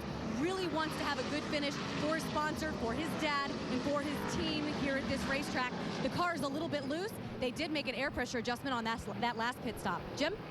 Shannon, Brendan Gaughan's been uncharacteristically silent on the radio thus far. That means his car is pretty good. Very good in turns 1 and 2, in fact. As he burns off the fuel load, though, it starts to tighten up. They made a wedge adjustment on the last pit stop to try to solve that. Behind him, Jason Leffler has been battling brake issues all day long. Had no front brakes for a while. Very soft rear brakes. They have adjusted the brake bias to try to make that work. He's just too loose off right now, and we're going upstairs to the booth. Thanks, guys. Great job downstairs on that Jack Daniels up to speed. And there's Justin Allgaier leading the way. Mike Bliss starting to pressure. Start to say don't look now because Bliss, his lap times are better, and he's just catching a little bit of time every single lap. See, Justin's running a lot higher line off the corners. Bliss has been keeping that baby hook to the bottom of the track. Catch him just a little bit. And when he catches them, if they get preoccupied with one another and he doesn't make a quick pass, the 22 will be on him within a couple of laps. So he's coming also, Brad Keselowski. Yeah, you got to know that Brad Keselowski and Carl Edwards are lurking, sitting in 3rd and 4th. By the way, Justin Allgaier, he's led 63 laps. This is the most laps Allgaier's ever led in a race. The previous most at Nashville in June, where he won the pole, led 58 laps, ended up finishing 4th. You know who won the race that day? His teammate, Brad Keselowski. Maybe a similar scenario playing out today as Allgaier has dominated from the front here in the early going. But you know, with Bliss coming in second, he's like a kid at Christmas when we saw him in the garage this weekend. I tell you what, he's so happy with that car and an opportunity to drive for Kevin Harvick. That's a great opportunity for Bliss. Great opportunity. I acknowledged it. You acknowledged it. I walked up to him. I said, I'm not going to spend a lot of time talking to you about how you got this, but I know you're pretty excited about it. Speeds at the line here give us the true indicator of who's the fastest, and the guys running first, second are pretty much matching one another's times. We look down through the field, and Stephen Wallace put together a good lap there. I've been watching all these guys, and the speeds have been really jumping back and forth. But I would say Brad Keselowski's had the fastest times throughout this whole entire run. Look at the lead right now. Justin Allgaier's leading his last time by 34.13. Brad Keselowski 34.09. So it's real close. But Keselowski's got just a little bit better car. Keselowski, Edwards, Steve Wallace, they round out the top 5, but it's been Allgaier and Bliss at the front so far. 72 of 200 laps at Gateway. Under caution here at Gateway International Raceway, our second caution of the afternoon, the 35 of Antonio Perez. Hit hard in turn 2. This is just the 7th career Nationwide Series start for Perez, his first on an oval. So he gets down to turn 1, hits those bumps a little bit, and just flat gets that baby loose. And the wrong thing, driver's side first right in the wall, which Looks like he's okay, though. Another look at this thing, just gets sideways. He's patting the throttle up off the corner, trying to keep the car off the wall, but just can't do it. Interesting position there for Danica Patrick, too, not knowing whether for sure she should stay low or maybe if Perez was going to go low. You assume he's going to go up high, but certainly that could have been worse for Danica Patrick as well. She avoids that contact.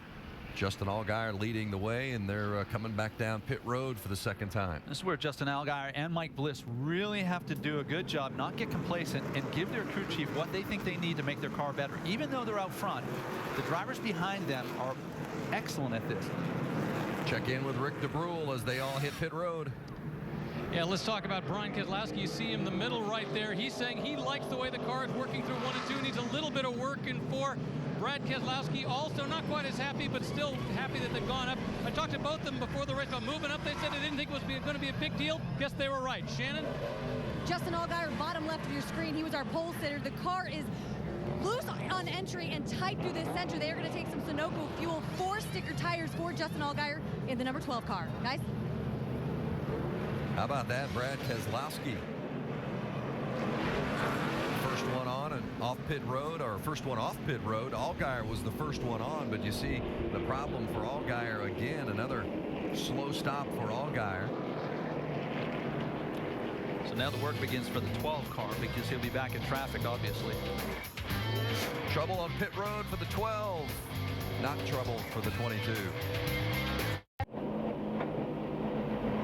Back at Gateway International Raceway after our second round of pit stops, and Justin Allgaier hasn't had any trouble on track, but he's had trouble in the pits. A couple of slow stops. Yeah, real struggle for Allgaier. He makes the last stop. They have all kind of problems on the right front corner of the car under his pit stops. Take a look at it right here. His pit road, normal looking stop over to the right side, comes up, left rear tire change is doing his job, right rear, I mean. Watch the right front, he's still there. Lug nuts are falling off. He's lifting them up, he's putting them back on. Still don't have them on. Everybody's past him. See Keselowski go by. Here comes Carl Edwards into frame right now. He's coming by. Mike Bliss, sick feeling, man. They sit there, lead this race, and lose all this time on pit road. Well, you've got Keselowski taking 2 tires there, makes the move to the front of the field. Carl Edwards is up there as well. So we're less than halfway. Guys have started at the back. Here we less go. than halfway, they're up at the front. Let's check in with Rick DeBrule. Well, to talk about a couple guys. Number 1, Sean Case right there, car number 39. He only took fuel, which is why he moved up so quickly. As for car number 16 right beside him, he only took 2 tires. That's why they were able to move up. Thanks, Rick. We had 6 waiver rounds. Ricky Stenhouse Jr., Sellers, Nemechek, Danica Patrick, Mike Wallace, McDowell. Ryan Truex in the 99 was the lucky dog. It's always concerned me as a driver when you're amongst this group and there's such a variation in strategy. Some took 4, some took 2, some took no tires. Takes patience. It really does, Rusty. Keselowski on the outside of the restart. It's he and Carl Edwards going to turn 1. Edwards got a nice run on the inside. Can he make it stick? Keselowski and Edwards side by side as they go down the backstretch, and they're 2 wide all the way back. Keselowski's going to take the advantage into 3. The high side has prevailed on every restart and the initial start so far. Sean Case holding on strong on the outside there in 4th, even though he got no tires. Case on the outside, Trevor Bayne in the 16 on the inside, and boy, they are stacked up behind him. And it makes it worse. After you take on tires and that air pressure is down, these cars really don't handle that good. They're kind of sliding around a lot so the pressure comes up. But the guy that's under fire right now is Sean Case right there. Trevor Bayne on the inside working them. These guys have got probably the worst tires of anybody right now.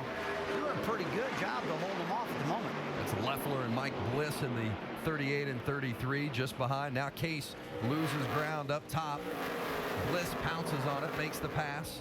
And you got to pounce on it quick. While the tires are fresh, Vince, you just got to get it done right now. You can't be patient at this particular point when you got good tires and you make a pass because of it. Yeah, you got to complete the pass. You don't want to run side by side all the way through the corner here because you'll suffer for it on the exit. Grind away on that right front tire. Fanning out along the backstretch, and you've got 2 wide and going to be 3 wide, look like here in a moment.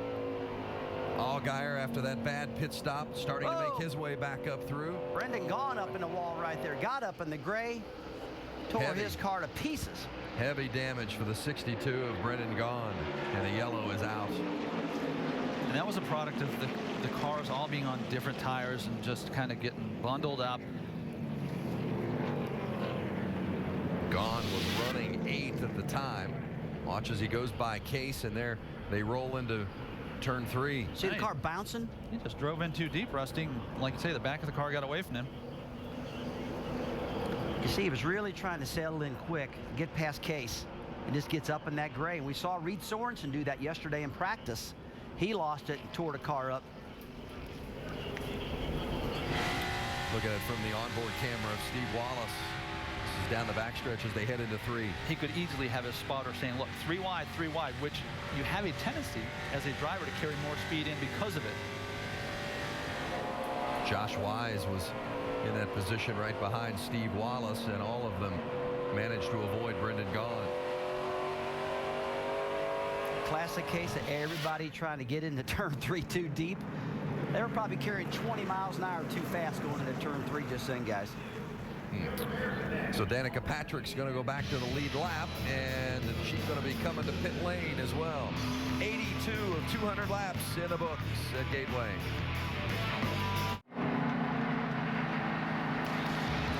Back at Gateway International Raceway, NASCAR Nationwide Series action. We've completed 84 of 200 laps. I want to remind you that the NASCAR Sprint Cup Series will have happy hour tonight from Martinsville, and you'll see it here on ESPN2 at 6:30. And then the Cup guys get the green flag at Martinsville tomorrow, 1 o'clock Eastern on ESPN. Coverage begins with Countdown at noon on ESPN2. And then, of course, NASCAR Now. You can't forget about it tomorrow morning at 9 o'clock, 10 o'clock Eastern tomorrow night.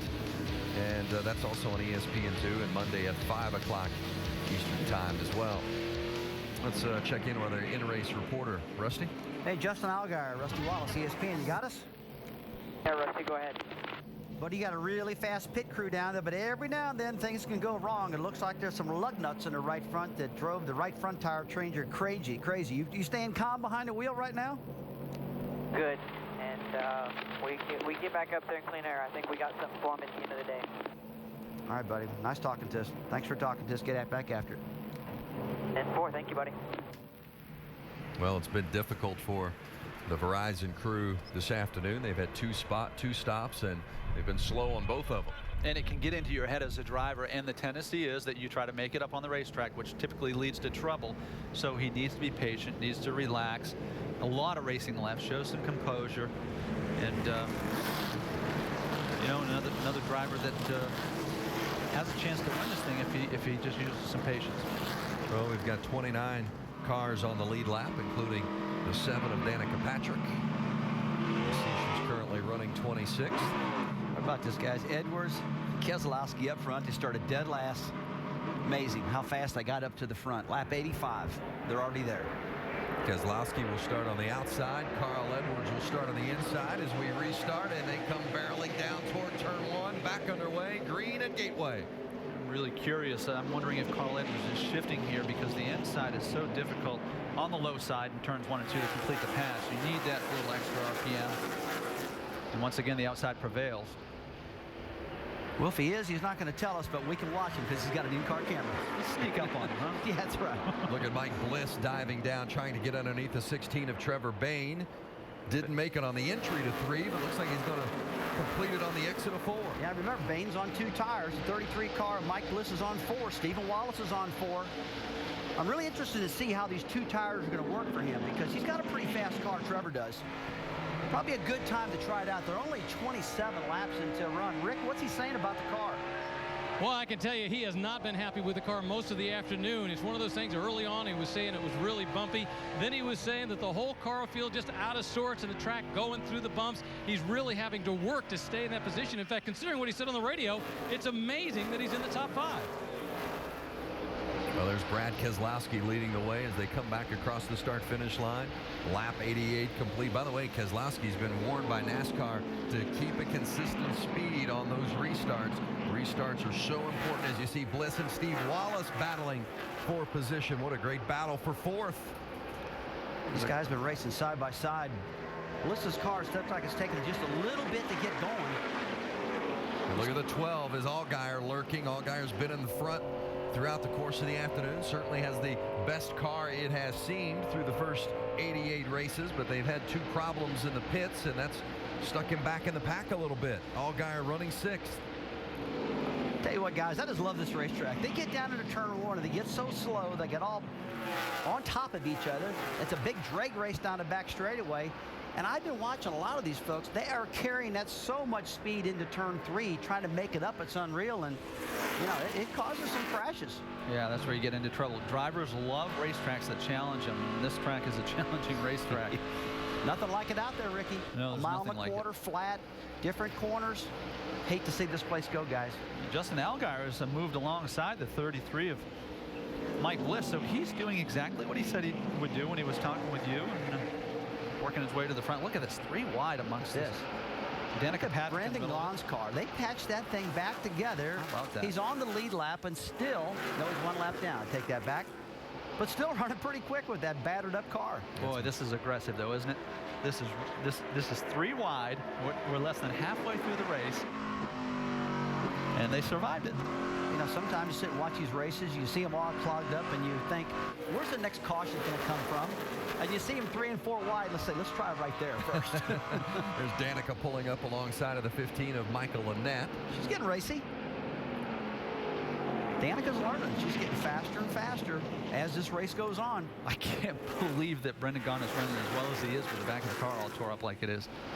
Of course, the spoiler's 3 feet high now. It's real high. And sometimes the more downforce you got, the faster you go. Sometimes it just makes the front end push real bad and doesn't handle it all, but don't seem to be hurting him too much right now. Sean Case in that white car just up ahead of Danica on the right side of Michael Annette. Case starting to fall back. He's in 23rd now after the team elected to forego tires on that initial pit stop. Yeah, now it'll pay off. It'll work against him as they run longer, obviously, but you got him track position for a little while. Joe Nemechek got really close to the wall on the corner exit there. Boy, these guys are really going at it. See Shelby Howard right there. Here's the guy who really felt sorry for last time here. Got in that big wreck with Brad Keselowski and Carl Edwards when they got into it. That was a brand new Kevin Harvick car he had that he just destroyed. But tell you what, Danica's looking better and better. Shannon, what are they saying? What are they saying down there? Well, just slowly tuning on the car for Danica. It started off loose. They went a little bit too far on the adjustments. So they went back on a track bar on that last pit stop. But one thing that Danica is really trying to work on here at this racetrack is just making passes on cars. Tony Jr. is telling her, you have to be closer to the car in front of you before you make your move. In IndyCar, they get very close very fast, and right now she's just trying to judge that suck-up distance to the car in front of her so that she can make moves and move up through the field. Danica really impressed me this weekend. Even though she didn't qualify well, she showed her commitment. She ran the most laps in practice of any driver, and that's what you expect of somebody that has a broad learning curve. She's showing the dedication, and she's making progress each week. She's making progress in this race.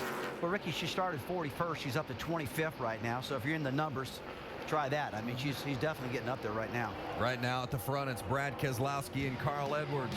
They started 39th and 40th, and they are at the front as we've got a caution on the track, and it's the 88 Junior Motorsports machine. Josh Wise has gotten into the wall. It's a right front fender damage set. Tore it up pretty bad.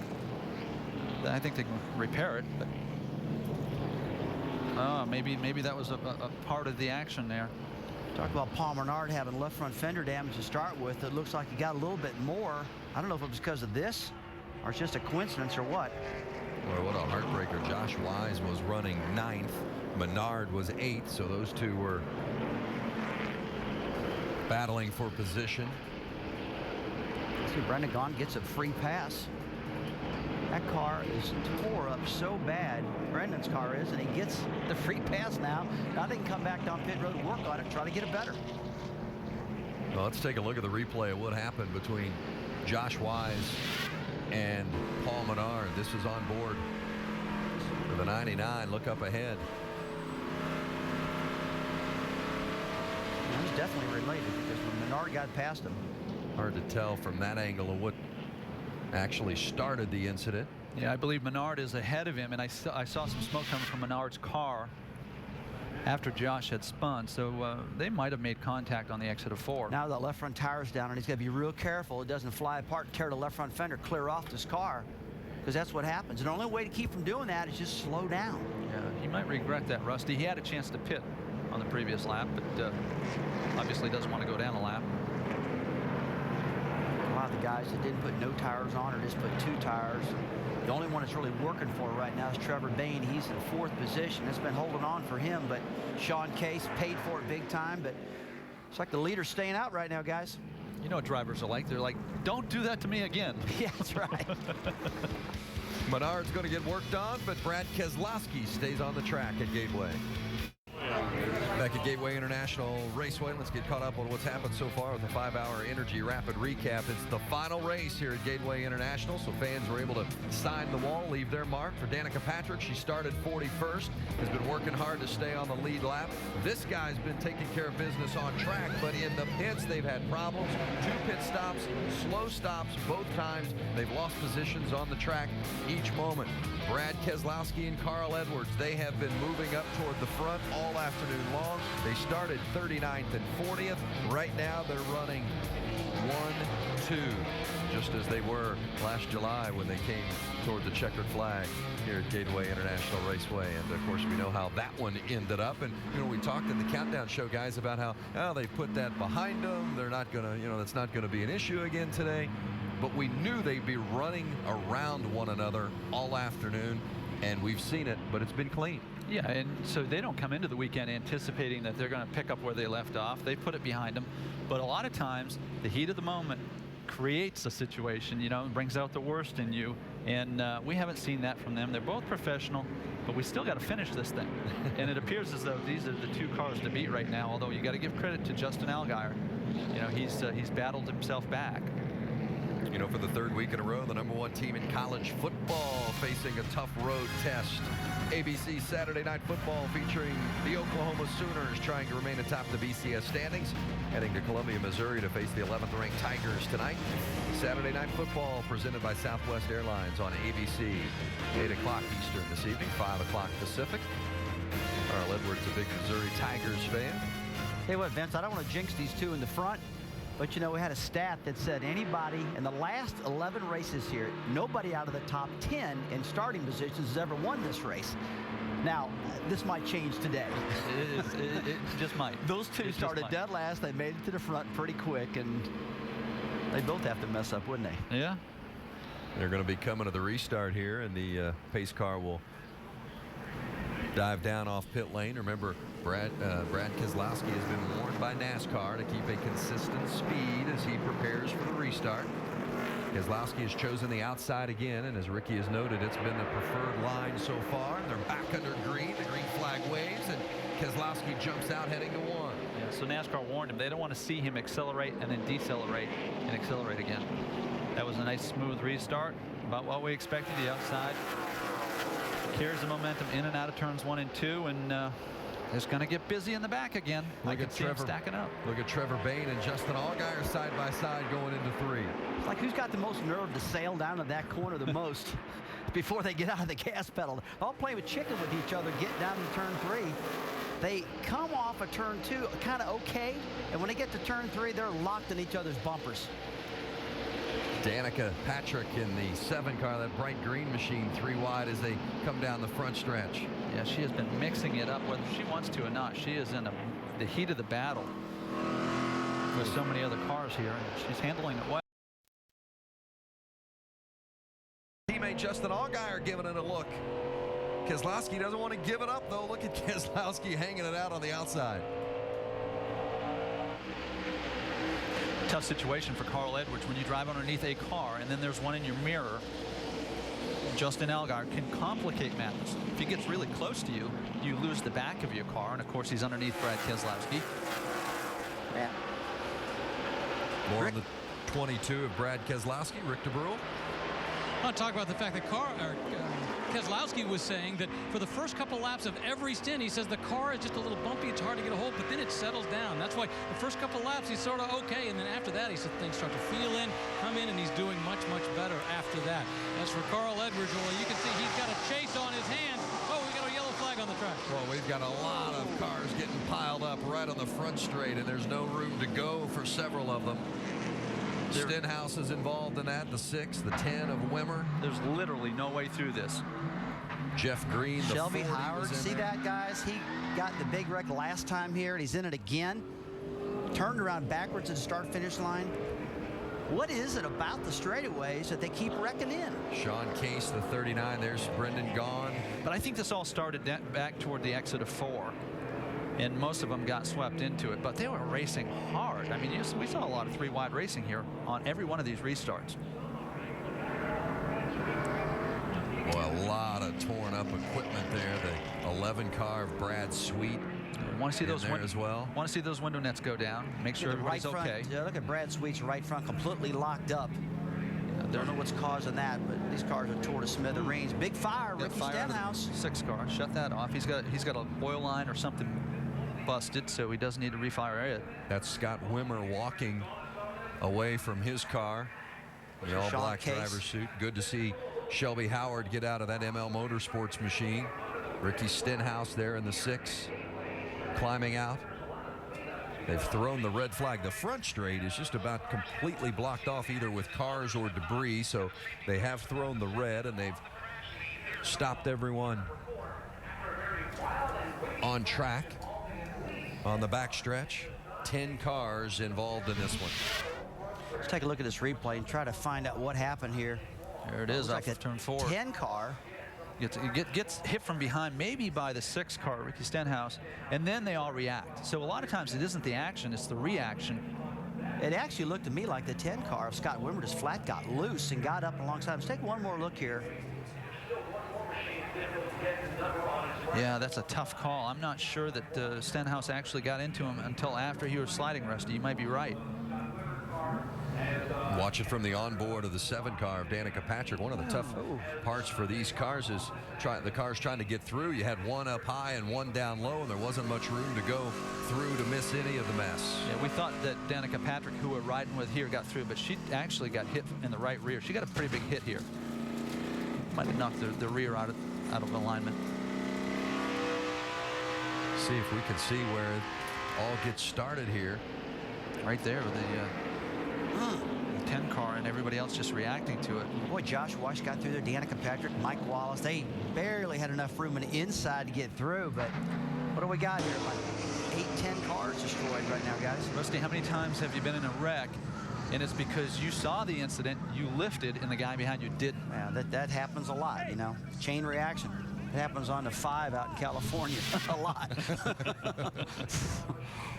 Well, you see all the cars stopped on the backstretch as this red flag is out. Danica Patrick, as we noted from that onboard, believes she's got some damage on the right rear from one of those cars that made contact with her as she tried to get through the mess. Those are the cars involved in the accident. A lot of damage. Brad Keslowski is your leader here at Gateway.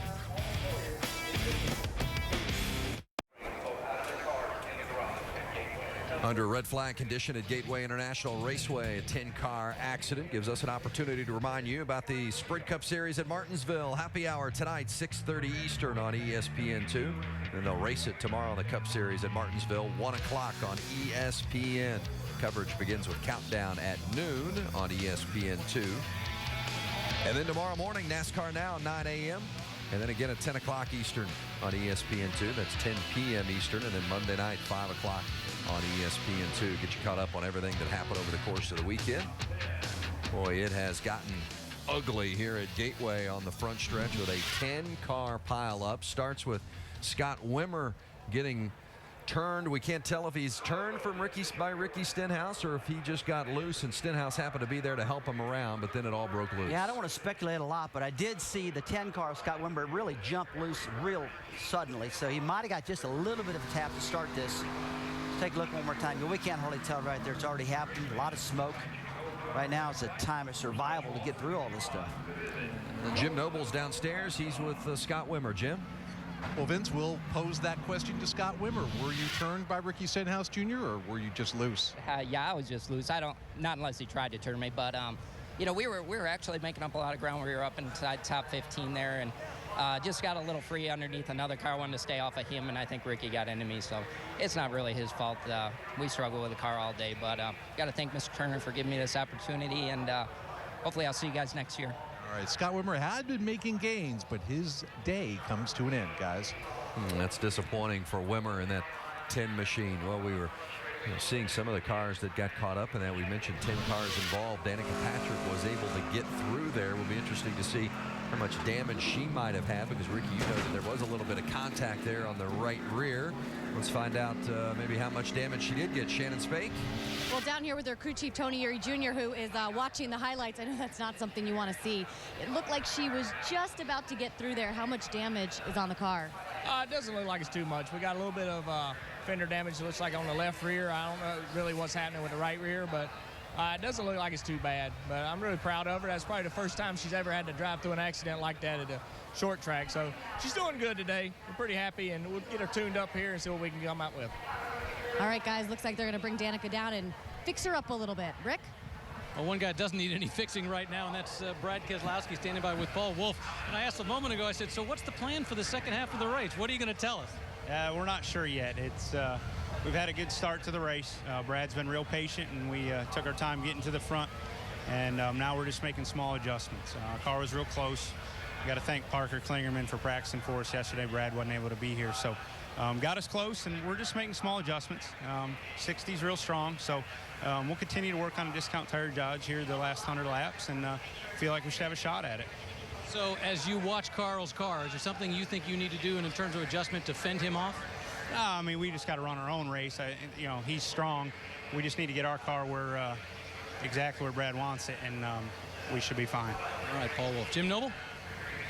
Well, Brad Sweet is the next of what I fear is going to be a long line of guys coming out of this infield care center. What was your perspective? Because it looked like it started in front of you. Then what did you see? I just, come off a 4 there wide open, and the holes just closed. The whole front straightaway just kind of converged, and there was nowhere to go. I just locked up the brakes and, hung on. I know a priority for you today was making some laps, getting some seat time. It didn't turn out that way, but how was this experience? It was great. I just got to thank Great Clips and Doug Stringer and, Steve Turner and all the people that, allowed me to do this. And, it's too bad we didn't make it, but we were competitive all weekend, and, we'll look forward to. All right, that's Brad Sweet. Hopefully his next nationwide start will last a little longer, guys.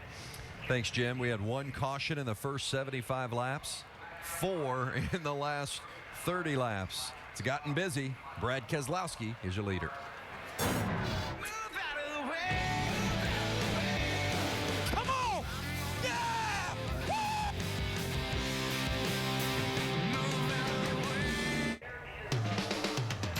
Welcome back to the 5-Hour Energy 250 at Gateway International Raceway, just across the bridge from St. Louis.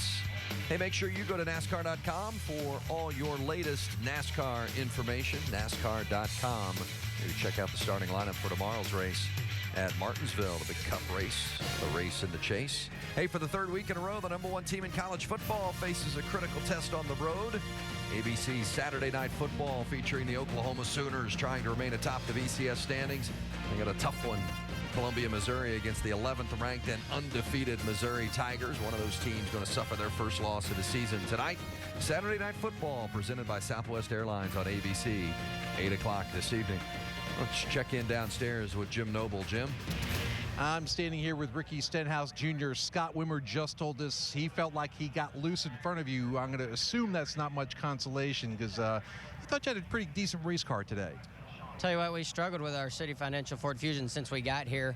But, we made awesome adjustments throughout the race. Mike Kelly and the guys did an awesome job. We got off the lead lap, but got back on the lead lap and was making up spots pretty fast. And, I felt like we had, a 10th place car there, and I was just easing our way through. And, I almost put it 3 wide on the entry at turn 4 or 3 there and decided better of it and got back to the throttle there coming off of 4 and looked like the 10 had to check up. And, as soon as I checked up, we were already into him. So, I just hate it for all the City Financial guys, Jack Roush, everybody. We've turned this season around. We've been running well. This is unfortunate. And, sorry for everybody else who got in that wreck. It's not good to tear up stuff, but we'll be back at Texas and be ready to go. We're glad you're okay. Thank you. Guys? Yeah, tough break for Ricky Stenhouse Jr. He had 5 DNFs in the first 12 starts of the 2010 season. And we talked a lot about the problems that he had early on, but how he has really made things better. That's his first DNF in his last 17 starts. So certainly he had turned his season around, and Ricky Stenhouse Jr., the Rookie of the Year points leader heading into today's race. Let's go back to Jim Noble. Jim? All right, next up is Sean Case. After that great qualifying effort, I know this is not what you wanted at all. What did you see out the front of your windshield? Yeah, I'm fine. It really wasn't that big of a deal. It's just everyone started kind of coming together. I'm sure you got a lot of depressed drivers, so I'm not going to be depressed over here. I'm still really excited about the opportunity that I get with Go Green Racing. We got a little bit behind in the beginning of the race on tires. The track changed quite a bit from what the car was in practice, so we were trying to battle through that and get some track position. But I got a little taste of running Talladega at Gateway Speedway. I don't know, just people were going 3-4 wide, left and right. And I don't know, just no respect out there. I mean, Brendan Gaughan was one of them. Danica Patrick, I mean, she went 4 wide on me. There's a lot of guys out there that just don't have any respect. I mean, I don't know what lap it is, but there's still a lot of time to go, and there's just no need for that. All the drivers talk about give and take, and I didn't see much out there, especially someone that this is only my 5th start. So getting out there, you're in very expensive equipment, and you're trying to showcase your sponsors and have a really good show. And I just saw a lot of overdriving and a lot of mistakes, but just got caught up in the big one at St. Louis. But I'm okay. I want to say hi to my wife, and thank you so much for my sponsorship opportunities that Rims 1 came on board, and hopefully we can build on this. I know wrecking cars isn't what we need to do, especially to impress owners, but we just need to focus on finishing races and qualifying like what we did today. All right, Sean Case, certainly not without an opinion on what caused that wreck. Well, and so many of those drivers were just caught up simply because there was no other room to go. Once Stenhouse and Wimmer got around, there were a lot of others that were just caught up. Red flag at Gateway.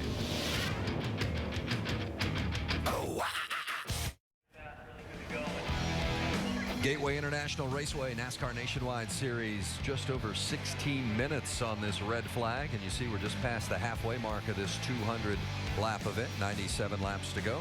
We're off next week, just the Cup guys at Talladega, but the NASCAR Nationwide Series will be back in action in 2 weeks with racing at the Great American Speedway. Texas, Kyle Busch has been dominant there. He's won the last 5 Nationwide Series races at Texas. 6 straight wins, and 1 track would be a record. Certainly Kyle has plenty of records that he has put on the resume this year. 12 wins in the Nationwide Series for that 18 team this season.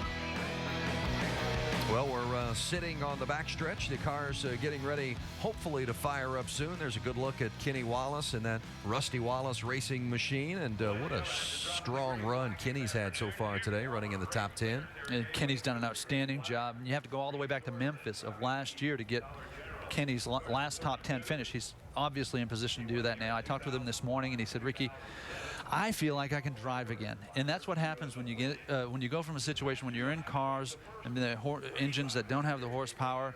And not to take anything away from the program that he's been racing with, but it does not reflect in what he's capable of doing. This does. This is Rusty Wallace racing cars that have run up front all year, and it revives you as a driver, particularly late in your career, and you say, you know, I can do this, and it's going to be fun to watch Kenny from here in these last 4 races. Well, and with NASCAR's recent announcement in regards to ethanol and the fact that NASCAR will be using ethanol as part of its fueling, and then to have the Illinois corn farmers on board, it's a nice synergy between those 2 parties. Yeah, he's really excited about this brand new sponsor. They've really come in strong, and first race for him, and I told him, I said, Kenny, I want you to do good for him, and we found one of the best cars we had in the shop, prepared it identical to Brendan and Steven's car, put him in there. He qualified well. He's running 10th right now. Joe Gibbs' team is pitting the car, the pit crew. He's got a great engine with Triad under the hood, and it's best equipment he's ever had. He is a complete different Kenny this week. He is really pumped up. Yeah, good-looking paint scheme, too. Well done there. And one of those drivers that was involved in this big 10-car pileup was his teammate, Brendan Gaughan, and he's with Jim Noble. Yeah, at least Brendan Gaughan could admire the paint job on Kenny Wallace's car while we were looking at that. We were tracking you. You had broken into the top 10. Thought you avoided that wreck, and then everything happened behind you, it seemed like. Yeah, you know, the Kenny's car, that's now my Phoenix car. Kenny, please bring it home in one piece. No, I'm really proud of watching Kenny Wallace in the top 10 again. It's awesome to see him do it. that's just a little part, one of the byproducts of St. Louis. This is a great racetrack. We're surely going to miss it, but that's one of the things that happens here a lot. Somebody happened in front of us. Rich Woodland, my spotter this week, he called it. I was way back in the corner. I started lifting, woeing down, and I don't know who it was from behind. We just started getting hit, and stacked up into it. And as you see, the South Point Camry, the boys going to work hard. We're battling for top 10. We want to get back out there, try to at least get past a few guys, get a few points that we can. So we're going to keep digging. All right, hit. I think I counted 6 cars that got in the back of Brendan Gaughan.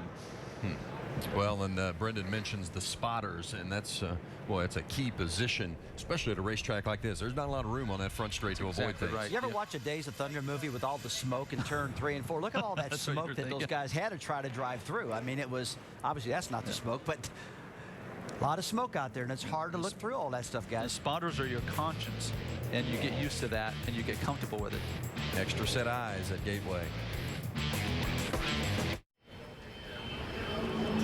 Well, that's a great sign. The cars are rolling after a red flag that lasted about 20 minutes or so, and we had a 10-car accident along the front straight. You see the cars are now just coming through that area, and there's still some cleanup equipment on track. What's it like for a race car driver to be sitting in a red flag condition for that long? It's not ideal, and it's not ideal if you're Brad Keselowski or Carl Edwards, because you've gotten into a rhythm. Your car's gotten better as the race has gone along. I think it helps a team that's running 8th, 10th, 12th place, because it gives you time to really break down what's bothering you or what's wrong with your car. You ordinarily wouldn't have that amount of time. Yeah, and on the other side of that, Ricky, it lets you maybe overthink things sometimes. Sure. I mean, you're in a rhythm, you're running, you're racing, everything's going smooth, and all of a sudden you stop.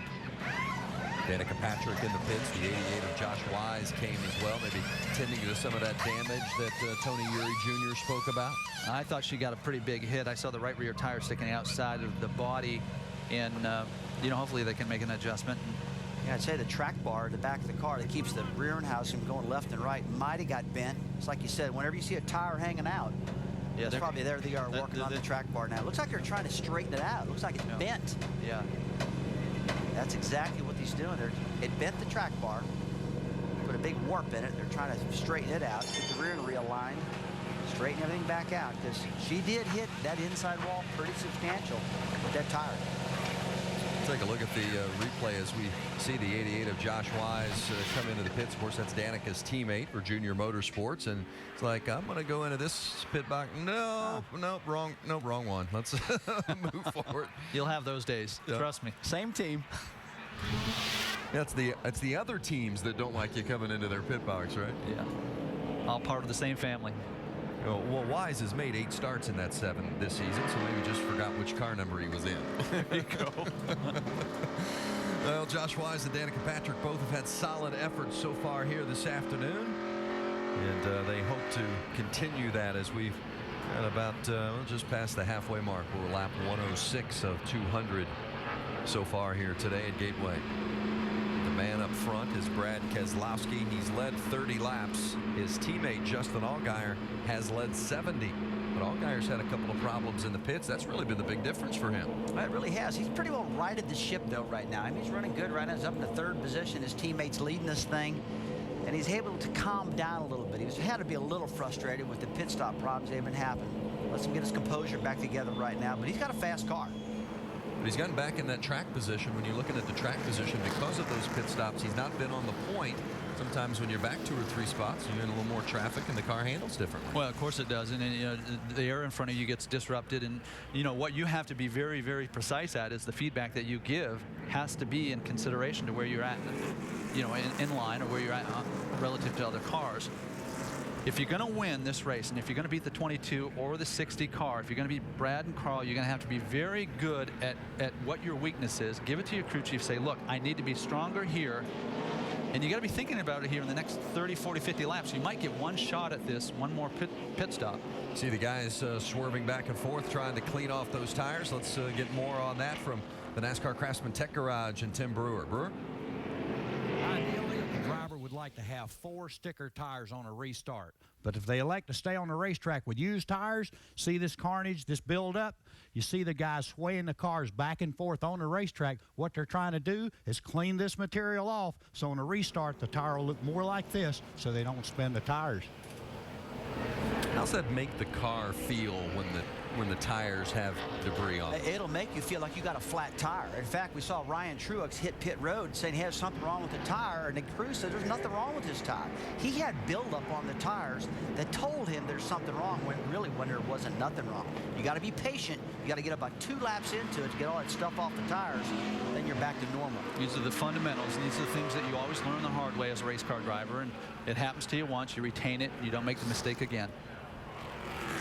See Carl Edwards and Brad Keslowski sitting 1-2. Keslowski in the lead. Edwards is second. Remember, Edwards started 39th. Keslowski started 40th. The fans on their feet anticipating this restart. Keslowski on the outside. The green flag waves, and we are racing again at Gateway. Keslowski got a great jump. So did Mike Bliss. To the outside of Carl Edwards. And he is going to pass him on the exit. In fact, he might get alongside Keslowski. Here we go. What a great run for Bliss, carrying that momentum. Talk about momentum. This is where the problems started happening. They dragged reset turn down into turn 3. A lot of speed. Everybody playing a little chicken with each other, trying to make the pass right there. So when this happens, and all right, so he clears him off of turn 4. Keslowski actually keeps him honest. Now he slides in behind him. But Keslowski's, these cars have been sitting a long time. The air pressures have gotten really low. We've seen the 22 takes 3 or 4 laps for the pressures to build up, the car to come around. But you do start to think, do I have a tire going down? You wonder about it because it takes a while to do, just like you said. I mean, these restarts are the hairiest point. Throw a blanket over that top 4 with Bliss, Keslowski, Edwards, and Allgaier. He sailed it down in there, guys. You see on the right side of the screen, Danica Patrick on pit road. They're still having problems getting that car repaired following the contact. Bliss leads him down the front straight, and Mike Bliss back in front. He's led 8 laps today. That Kevin Harvick machine. This is really great for the sport. You got a couple of nationwide regulars taking on a couple of the big boys. Brad Keselowski, Carl Edwards, who have dominated the series over the last few years. And they're mixing it up. Keselowski, the series point leader. Something drastic would have to happen for him to not secure the championship. In fact, he could actually clinch the championship today. Probably not going to happen, but it is possible. Let's get more on the 33 and Mike Bliss with Shannon Spake. A little surprising they took off so quickly, because I spoke with Ernie Cope under that flag, and he was telling me that the car is very, very loose, and they're surprised that it has not tightened up. They've been really throwing everything at it, and the next stop they were really going to take a big swing at it. But right now that car looking good, despite the fact that Mike Bliss said that restarts here at Gateway have always been his Achilles heel. Rick? Well, remember, we were talking with the crew for Keselowski, and they were saying that the first couple laps of every restart that he's not comfortable with the car. It takes a few laps for it to come in, and that may be what you saw just happen there. He was able to get by him during those first couple laps. Now that things are starting to settle down, you see Brad Keselowski moving right beside Mike Bliss. Keselowski jumps in front as they head into turn 3. Bliss trying to hang on the outside. Here comes Allgaier in 3rd. Carl Edwards in 4th. There's a lot of smoke right behind these guys. Looks like somebody's got a fender rub back there in the pack. A lot of smoke pouring off that car. And Rusty, the 22 car is, 3 or 4 laps into this run now. The pressures have built up. The car feels a whole lot better. He completes a pass on the inside, and I expect he's actually going to distance himself from the 33. Keselowski in the front as they go down the backstretch. You mentioned a moment ago that Keselowski came into this race today potentially able to clinch the championship, but there are too many cars out at this point, so Keselowski will not clinch the title over Carl Edwards, at least in this race today. Really impressed with the job that Justin Allgaier has done. He's fought back from adversity at least twice today, and he's just maintained his composure. He's got a great car, he knows that, and he wants to just bide his time and seize the moment late in the race. He's doing a great job. That car's turning good. I mean, I've been looking at these different cars. Look how high the front end is on the 60 car Carl Edwards. Next time we get a shot down the straightaway, look at the front ends on the 22 and the 12, the teammate cars. But in the middle of straightaway, Carl's car is way up on the nose, coming down the back straightaway. I get a look at that. Look how high that thing is, guys. Yeah, isn't that something? What's that tell you, Rusty? It tells me that he's got softer rear springs or not enough rebound in the front end. the cars doesn't have the attitude that the guys outrunning them's got right now. Look how high that is. See how low the 12 car is and the 22 up front? Carl's car looks like that front end is really lifted. And we've actually noticed that about all of the Fords, the Roush Fenway cars this weekend have been bouncing through the corners. They've shown a lot of air underneath the spoiler. So, I mean, it's probably a package that they all came with. The fact that Carl wasn't able to practice, he wasn't able to perfect it to what he might like. That's the key right there. If he would have run the car himself, he might have changed something right there. Although it's running pretty good. He's passing the 12 car, but what a big-time different look, the way the cars look compared to the guys he's racing. Edwards seemed to maybe be a little quicker. Man, look how that front end. Edwards seemed to be a little quicker through the corner, but on the straightaway, he just can't make that pass on Allgaier in that Penske Dodge. I would like to point out, when he's behind a car, that's when that nose gets high. And when he's got air, clean air hitting that nose, it's not near as high. So that's a complete different feel. Rick, that car looks way different than everybody. What are they saying down there? Well, the intriguing thing is Carl Edwards has actually been saying very little on the radio. Very little feedback one way or the other. He's pretty much been happy with the car most of the day. They haven't been saying they needed to do one thing or another. But one intriguing comment he made, he said it's beginning to feel like a fuel economy run as opposed to a race. Okay. That's an interesting comment, because it looked to me like a wreck fest for a while. I'd say it's been plenty racing. I was just thinking myself, you know, there's a lot to worry about. I'm not sure I'd be worried about fuel, but we'll see. There's Edwards charging down into turn one, trying to take a look under Mike Bliss. Looks like he's going to make that move as they head down the backstretch. So right now, Bliss and Edwards running third and fourth. Edwards in that third spot, Bliss in fourth. And they're all chasing the Penske Dodges of Brad Keslowski and Justin Allgaier. Steve Wallace running fifth in the 5-Hour Energy Toyota. It's that man, the points leader, on top, Keslowski.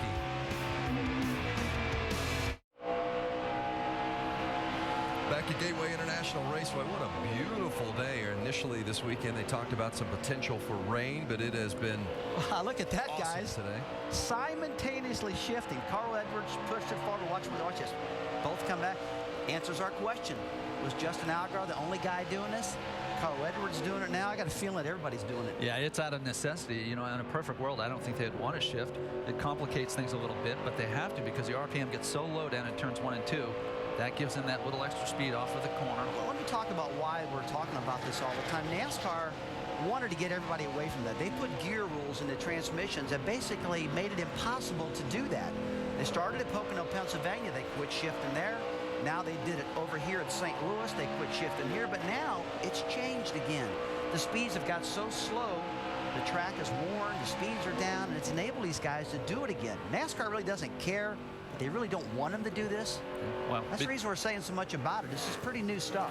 Between you and I never wanted to do it either. It always complicated things for me. I was busy enough, and these guys have no problem doing it, and it's really not that hard by yourself. But when you're battling like these guys are back in fifth, you don't need to be shifting, and I expect they're probably not. Here's a good look at that battle. That's the yellow car is the 32 of Reed Sorensen, and the 38 is his teammate Jason Leffler. Look at Sorensen pressure Leffler as those two go through the corner and out. They've both done an outstanding job, and for different circumstances, Jason Leffler's car hasn't looked good all weekend long, but he suffered through it. And then the obvious story with Reed Sorensen starting the race with a car that he hadn't run a lap. Crashed his car in practice. And as you said, neither one have been all that thrilled with what they've had, but both doing a nice job here, running in the top 10. Shannon. Reed Sorensen's day has not been good, guys. This car has been a handful. They put they put a rubber in the right rear, 2 rubbers out of the left front, track bar adjustment, wedge adjustment, air pressure. I caught up with Trent Owens during that caution period, and he told me it's getting a little bit better. Oh, a little bit better after all those changes. They're just looking for a long run here. Well, it gives you an indication, though, how good equipment they have to begin with. If they're having those kind of problems and they're still running top 10, as you see a battle for 13th now with Ryan Truex in the 99. And look at Josh Wise trying to get up underneath him as they come down the straightaway heading to 1. Yeah, both of these guys have had problems throughout the race. You saw Josh Wise spin. You saw Ryan Truex think he had a flat tire, and he didn't. Got the lap back. Now they're both on the lead lap again. Back to racing. It's a great job for both of these guys. They both had incidents that would typically melt down a young driver. These guys are showing a lot of maturity in spite of their age. Wise makes the pass now as they go into 3. He finished 8th here in July. That was his best finish of the season as Truex fights back as they now try to come off 4.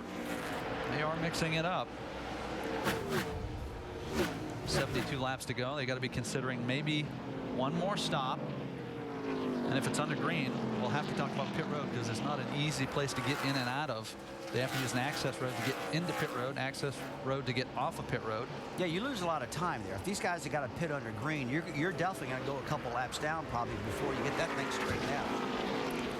That was me hitting a waft. Sorry about that. That was about to land on my hair. That might have been the best move of the day. Needed a camera on that one, didn't we? I'm sorry that all of you back at home couldn't see it, but it was a great move by Rusty Walsh. There's Josh Wise on the back bumper of Paul Menard. So Wise continues to pressure to try to make his way up an extra spot. It wasn't that long ago that Josh Wise, as we said a moment ago, was backward. And the 98 had a tire rubbing and flat. Sorensen trying to get that 7th spot complete and does as Leffler now looks to make the move back as they come off of 4. But Sorensen is going to handle it. Reed Sorensen coming down the main straightaway. Okay, both these guys are really good short track racers. Reed has actually won here in St. Louis before, and Leffler, I think, was the first guy to win for Toyota when they came back into the sport. I believe that was at ORP back in Indianapolis area. 2007. See Wise kind of hang it out there as he came past Menard. These two have been around one another, it seems like, all afternoon long. And see some part of the tape, it looks like, under that left wheel, left front wheel well flapping around a little bit. Try to patch that car back up with what they call bare bond. It's just incredible tape, I call it. It's about an 1/8 inch thick. It really fixes a lot of stuff. You see these cars tore to smithereens, and they can put that bare bond on there. It comes in about an 8-inch wide strip. I even think that stuff sticks to oil sometimes. It's so good. Menard 13th, Josh Wise 12th, and there's the battle for 2nd as Carl Edwards looks to try to make the move on Justin Allgaier. Talked earlier about the different setups, and we could see the front of Carl's car higher than the 12 or the 22 in front of him.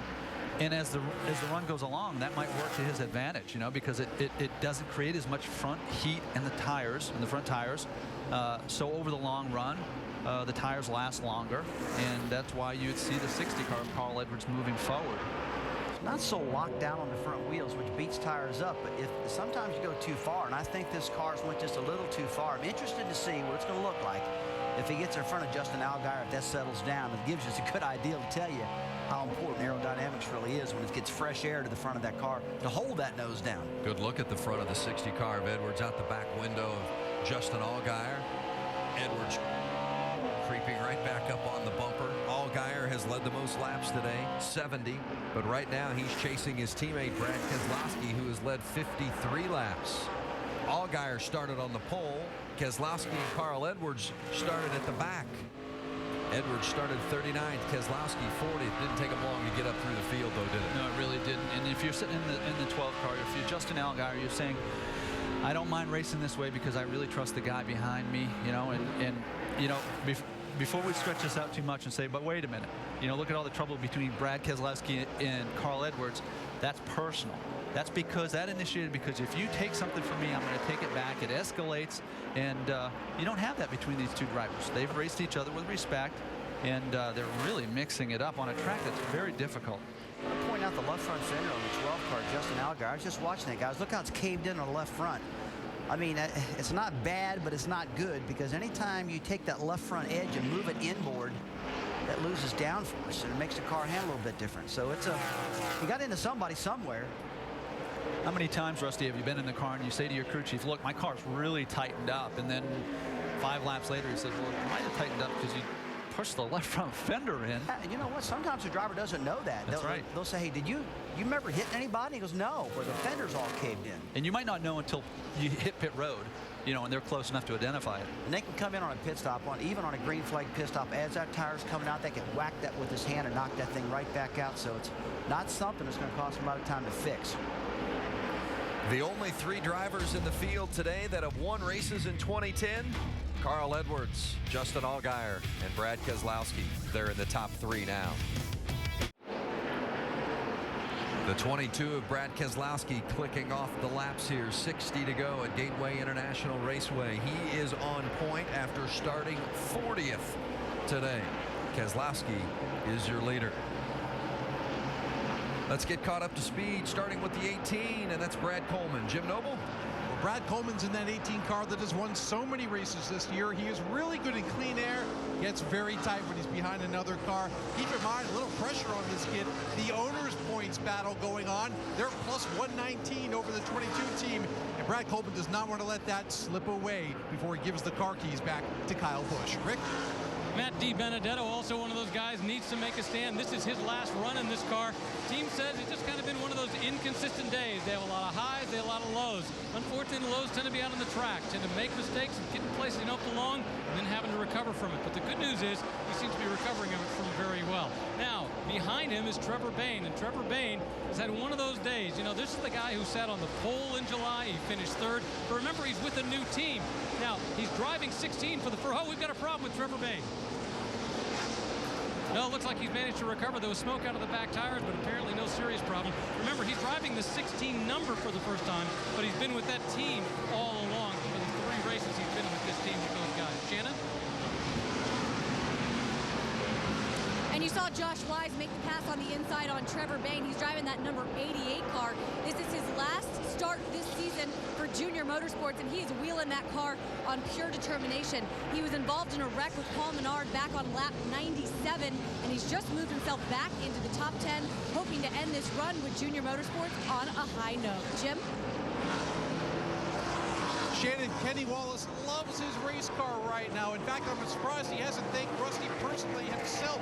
He says, I love this motor. Anybody can run top 15 with a motor like this. His only problem, if he enters the turn high, he will not be able to cut down across the middle. And that's it. Kenny Wallace loving life right now. Shannon? Right behind him is Paul Menard in the number 98 car. What a day it has been for Paul Menard. He came all the way from Martinsville, got in that car. He said he was having motor issues. There wasn't enough speed in the car. Then he had an overheating engine, fender damage, a wreck with Josh Wise, and right now he is holding steady in the 12th spot, just hanging on and trying to get through this race. Guys? Thank you, guys. Nice job down there on pit road on the up to speed. And there's Stephen Wallace coming in for a stop. Yeah, unscheduled stop, I would say. He's not doing the pit road. Must have a tire problem or something like that. Shannon? Stephen Wallace is saying he needs the front to turn a little bit better. It is tight getting into those turns. You see it's going to be a 4-tire stop for Stephen Wallace. They're also going to take some Sunoco fuel, and he is down and away. Well, it seems a little bit early, Rusty, but the fact is that they know they can go the rest of the way from here, and it'll be interesting to see how many other teams follow suit. He was running 5th when he came in for that stop. Good solid run for Steve in the 5-hour Energy Toyota. Getting back to Trevor Bayne, and we watch Brad Keselowski. He's got his hand out. He's thanking the gentleman behind him for the pass. Trevor Bayne locked up his left front tire earlier, so no harm. Continues to roll on. The Penske cars out front. Brad Keselowski and Justin Allgaier running 1-2 as they work their way through lapped traffic. There's a lapped car between the two right now as they come down the backstretch and head toward turn 3. Let's check in with Jim Noble. Brad Coleman's in the 18 for his final pit stop of the day. He hopes, or around to the left side, it'll be a 4-tire stop. Just a slight air pressure adjustment. The car still a little bit too free. Brad Coleman down and away. Rick. Trevor Bayne had brought his car in as well. They're making a track bar adjustment on the right rear wedge adjustment. 4 tires. They're going to go ahead and send him back out with Sunoco fuel. He's had a really tough day. He's had some fender damage. Car hasn't worked the way he's wanted, but all things considered, he isn't doing bad in it. Starting to make those final stops. Talk about pit road and how difficult it is to pit under green here, and Brad Keselowski had his hands full here in July when he came on pit road and overshot. See Kenny Wallace making his pit stop. Gibbs guys pitting that car. Jim Noble.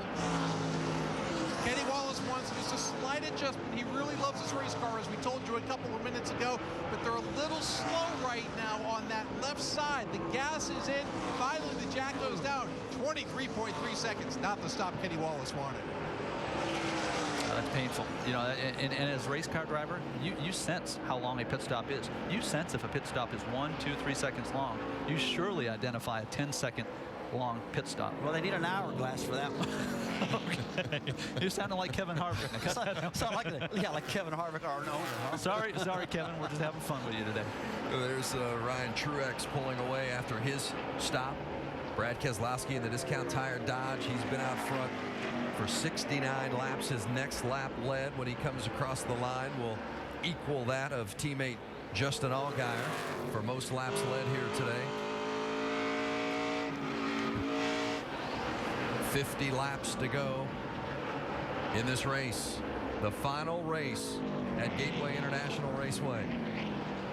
And Brad Keselowski, who came off turn 4 with the lead here in July, but didn't cross the finish line first. As you see, Leffler really have to get on it hard as he came in pit road. Let's go to Jim Noble. You're right, Vince. He almost got into the outside retaining wall. That gets him slowed down in his pit. He's really tight right now. 4 tires, full load of Sunoco Racing Fuel, rear wedge adjustment, and left side air pressure adjustment. They've changed everything but the color on this race car, and still, Jason Leffler has been hanging on to the top 10. I wouldn't be surprised if that wasn't a penalty. I mean, he came in there so fast, Rusty. Typically, when you slide into that first segment, you're in trouble. Tell you what, these pit stops are coming about on track. I thought I was a little bit earlier. Brad Keselowski last pitted at lap 76, so anytime he's doing right now, but I tell you, the 3 guys are going to mess his whole show up as far as the strategy. Is Josh Weiss. He last pitted on 105. Then you got down to Jeremy Clements. He's 107. Michael Annett. Strategies happening around. Jim? That's right. Brian Scott's car has been loose in, tight in the middle, loose off pretty much the whole day. They've been making smaller adjustments. Now they're going to make a big one. A 4-tire stop around to the left side. More Sunoco Racing Fuel going in. Brian Scott didn't think he had anything at the beginning of this race, but the car has gotten better every time they've made adjustments. The pit crew is really important during these green flag stops, too. Well, there's a lot of pressure for everybody. There's a lot of pressure for the drivers to execute pit road perfectly. This is when you want to have your money stop. This is when you want to be at your best. And this is when you want that 13.5, 14-second stop. It's when it matters most. There's always an urgency on these long front stretch racetracks to get off pit road. And a lot of times that leads to a speeding penalty. The Mad Croc Chevy of Mike Bliss heading your way, Shannon Spank.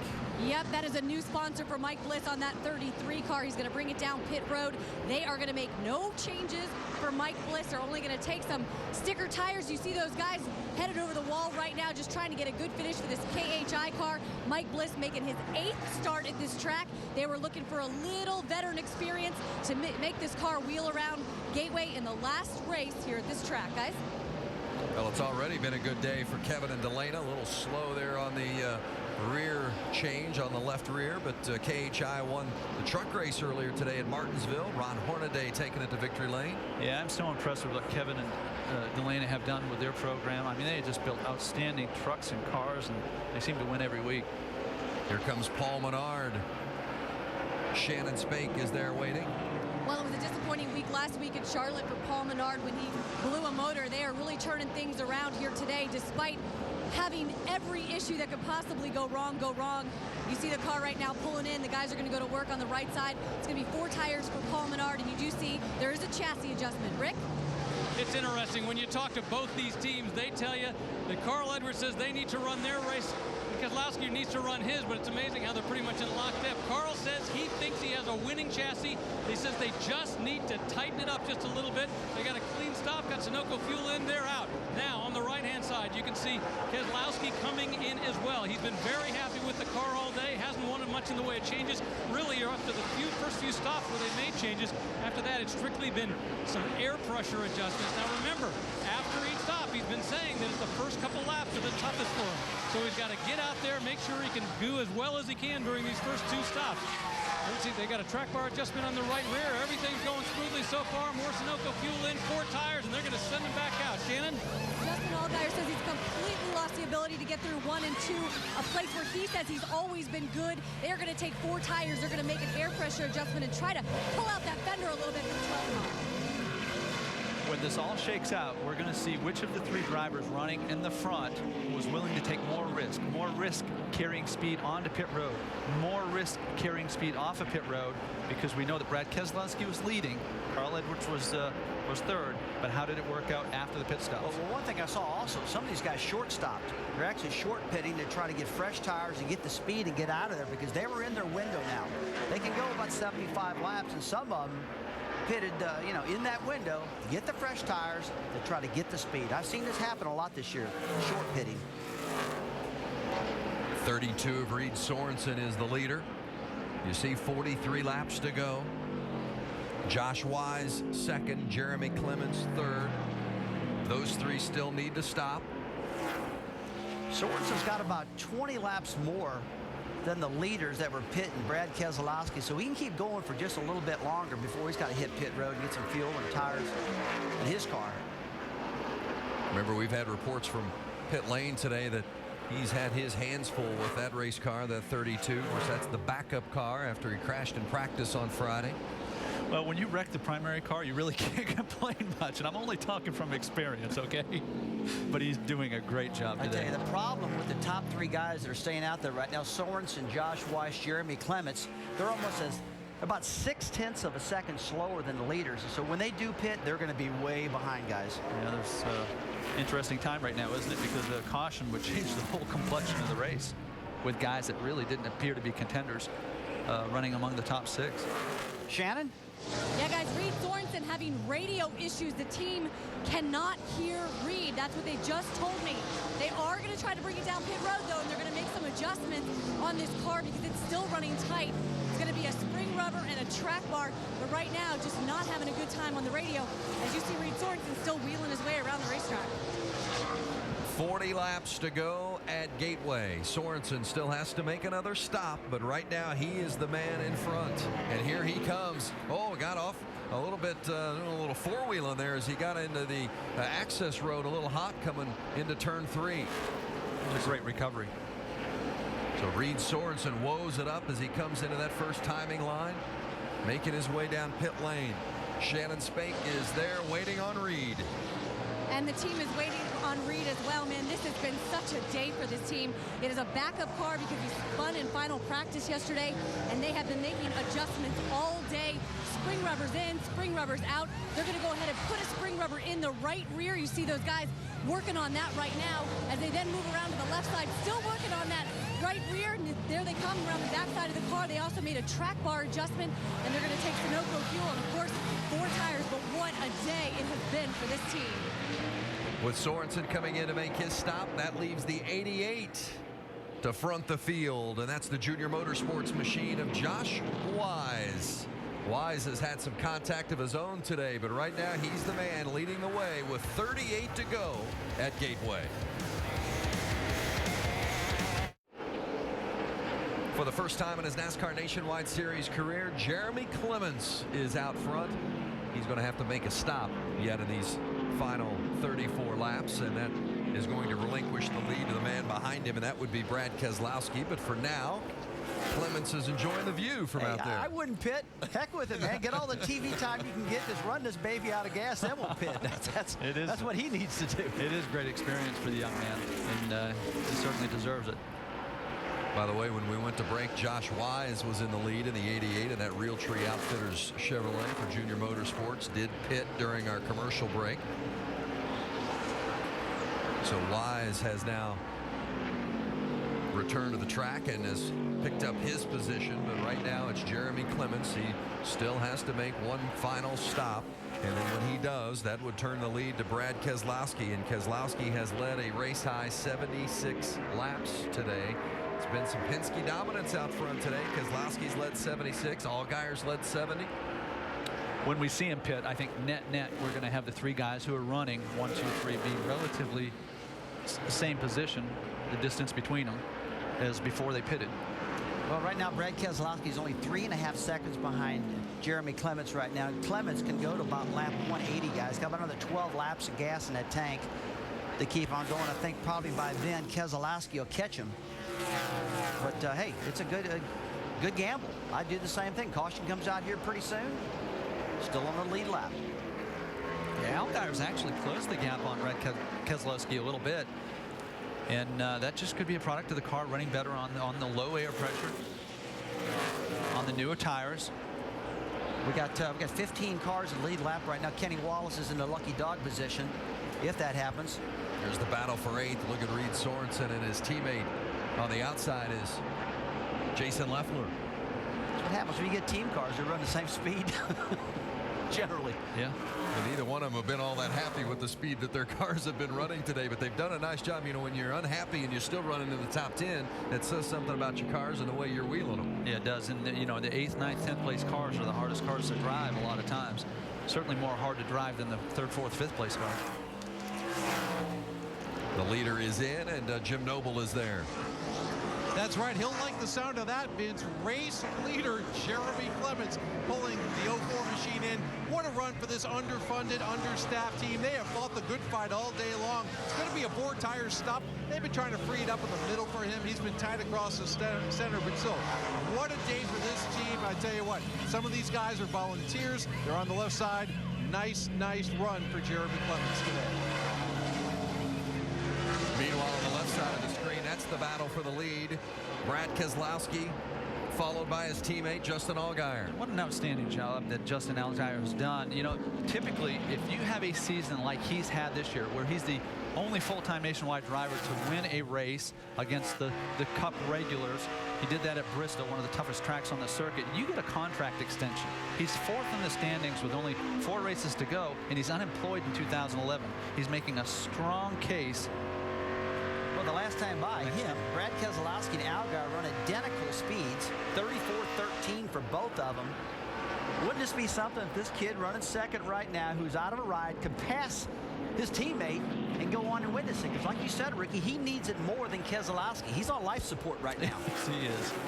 Allgaier passed Brad Keselowski with 27 to go back at Bristol in March, and then Keselowski ended up runner-up, and Allgaier went on to his only nationwide series victory. Can he do it again today? You mentioned his tough situation as he looks to the future. Here's Allgaier's thoughts. We really thought that everything was going well and that things were secure for next year. Unfortunately, they're not, as we all know, and you know, that's the one thing about this sport that can be frustrating sometimes, is that nothing is ever for certain. We got Allgaier trying to get everything he can out of it. We mentioned that he passed Keselowski with 27 to go at Bristol. There's 27 to go right now here at Gateway. Look at him make the move again, trying to get Keselowski going into 3. Man, I just heard that motor too. He downshifted that baby to 3rd gear, and you heard that thing revving up, coming down that back straightaway as he was making that pass. Here's where it gets really difficult, because you cannot drive a half car length too deep into one. It's a very unforgiving corner. You'll be penalized for it. Let's see if he does it. Slides up a little bit, but he clears it. Makes the clear. Allgaier passes for the lead. 26 to go. Great job. Can Allgaier hold on, or will Keselowski make another run? Maybe Carl Edwards will bid at Gateway. On the short track at Bristol back in March, Justin Allgaier passed his teammate Brad Keselowski with 27 to go, and Allgaier went on to score his first career NASCAR Nationwide Series victory. And what a sweet day it was for Allgaier that afternoon. Boy, winning any time in the Nationwide Series is big, but when you do it at Bristol, you know that's special, and it certainly was for that young man. Had tears in his eyes afterwards. And, well, he did it with 27 to go that day. With 26 to go today, he passed Keselowski again for the lead. Now we'll see if he can hold on to win. As a competitor, you measure yourself against other drivers, but you also measure yourself against tracks like Darlington, like Bristol. Those are 2 of the toughest on the circuit. To win at Bristol really means something. That's personal. There's always a demand for talent, regardless of what the economy is doing to the sport. This young man will not be unemployed for long if he is unemployed next year, because he's so talented. Tell you what, Roger Penske's got to be loving life right now. Both of his cars. Ooh, that was close. You see that? Yeah, I was driving that car. How about you? He got into him a little bit. You swerved. Yeah. Close. Keselowski almost got into that lap car. But Roger, his team has really prepared 2 wonderful cars this weekend. I shouldn't say this weekend. It's been all year long. That Team Penske has been strong. The engines have been good. They've been handling good. Look how good they look, too. Well, you've got the 22 is leading the points. You've got the 12 is 4th in points. So you got 2 top 5 teams. And this would be Dodge's first championship in the Nationwide Series if it happens, and I think it's safe to assume that it's going to. That's a compliment to Penske and the whole organization and all the guys back at the shop that build the engines and the cars. Let's take a replay. This little dive bomb that he put on this lap car going in the corner. Look how close this was. Let's watch this, guys. Whoa, he did hit him. He bounced off the left rear tire of Ricky Stenhouse. Let's watch it one more time. Just misjudged just a little bit, guys. It was a variation of corner entry speed. Right there. Yeah, the 6 car was going so slow into the corner, he didn't anticipate catching him that quickly.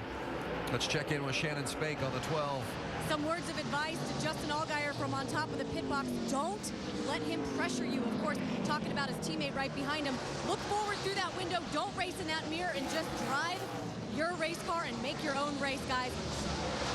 How difficult is it to do just what they're instructing him to do, to not look out the back and to keep focusing Well, forward? it's always difficult, but it helps. 2 things help. Number one, that you have to because of the circumstances and you know what's on the line here, but also the fact that you've done it. The difference between thinking you can do it and having done it, and he did it at Bristol.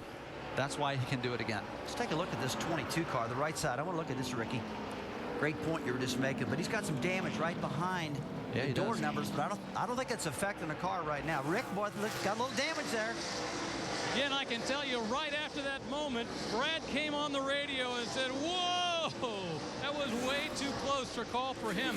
One interesting thing I wanted to point out in this battle between himself and Justin, and that's the fact that unlike some of the other drivers, Carl and Justin, he has not been downshifting. He didn't downshift in the July race, and I talked with Paul Wolf again to double confirm it. He said Brad has not been downshifting at all. Even though he was running and there's that chance to try to get that lower gear, he didn't do it.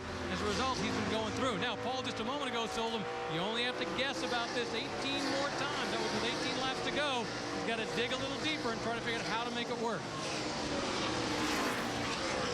Well, they say there's about 0.2 of a second of speed by downshifting. I've been hearing from the drivers. Let's take a look at him right here. Here's a good in-car shot of him. We can actually find out ourselves if he's downshifting. Nice start-finish line right now. Entering, just about to enter turn 1. And they usually downshift when they get to the slowest part. That's about right in this area. Let's watch his right hand. There he goes. He downshifted. All right. Paul Wolf was telling a little fib, I think. Now, that's got to be the first fib a crew chief's ever told. Here comes the 66 of Steve Wallace down pit lane. This is unscheduled. 15 laps to go. Yeah, that's tough. 15 laps to go, and got a left front tire flat. He was running 5th. Actually running 4th he got up to. Man, that is a disaster this late in the race. There's a million ways to lose races, and you know that sticks with you. Heartbreaker for Steve Wallace here in the final 15 laps to have to come down pit lane running so strong. A million ways to lose them, but you need to be nearly perfect if you're going to win one. On the right side of your screen is Justin Allgaier. He's the race leader. On the left side, they continue to work on the 66 of Wallace. He's cleaning away. Allgaier trying to just take care of business here in these final 14 laps. He's being chased by his teammate, Brad Keselowski. He's actually extending his lead a little here. This is impressive. Talk about how even it's been between these two. Allgaier's led 83 laps. Keselowski's led 81. They have been out front just dominating today. These Penske Dodges have been so strong. I think back to July, and Justin Allgaier scraped the wall in practice. It really disrupted the flow of the whole weekend. I could see the frustration in his face. He felt like he might have let the team down a little bit. They didn't have a great weekend because of it, but he sure is making it up to him now. He's done everything right, and Chad Walters has done everything right, and I'm really impressed with how they've done it under some tough circumstances. There are 12 laps to go right now. Speeds are still looking good, although Keselowski that last time by about 1/10 of a second faster than Allgaier. We heard that he wasn't downshifting, but we later found out that he is downshifting. Keeping that speed. I was wondering how they're running so close to the same speed if one was doing it, the other wasn't. Yep. With 12 to go as the Verizon Dodge charges toward the start-finish line. Let's get the speeds at the line here. Continues to stretch it out a little bit faster than Keselowski. Edwards was faster than the second place car, so I don't think he's got the time to catch him. But we talk about the mental aspect of the sport and frame of mind. There is a tremendous difference between having a 2-year contract and coming into this race and knowing that the extent of your racing life might be 3 races after this. And you drive with a little bit of apprehension. I don't care how much you think about it, how much you try to prevent it. You don't want to make mistakes because it's a reflection of your driving. And give a little credit to Chad Walter, too, for keeping that team together and keeping that group up. And the fact that they haven't packed it in, knowing that they're short-timers, if you will. And there's a caution on the track as Danica Patrick has gone hard into the wall. It's been a tough day for Danica today. You just said pack it in, and she packed it in. Yeah. This reminds me of Ryan Truex. Is that bad luck for her or what? Don't blame it on me. This reminds me of Ryan Truex in the first race here in July, in that this year he ran so well the whole race, and then late got loose getting into turn 1. And we'll see if this is a similar situation. And it starts a little wobble. That was close. It's like Steve just got in the back of her a little bit and got her loose. Danica had a track bar issue earlier, spent several laps on pit lane as they repaired the car. Then there you see Steven closing on her. Steven comes out on newer tires, and so he naturally goes back to the gas earlier. He did get into the back of her where she was most vulnerable. She's obviously on older tires.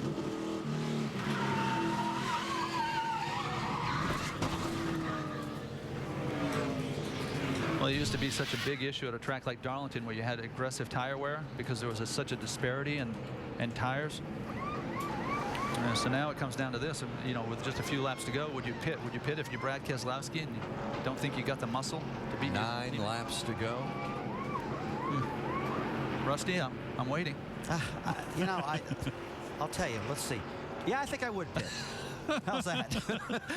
You waited until they got on the access road to make the decision. Well, I wasn't wrong that way, guys. Come on. I'm not, this is the first time I've done this thing. That's cheating. Well, that's what a driver does. He hedges his bet. Yeah, I'm coming. There's Allgaier, Keselowski, Edwards. Those are your top 3. Jim Noble.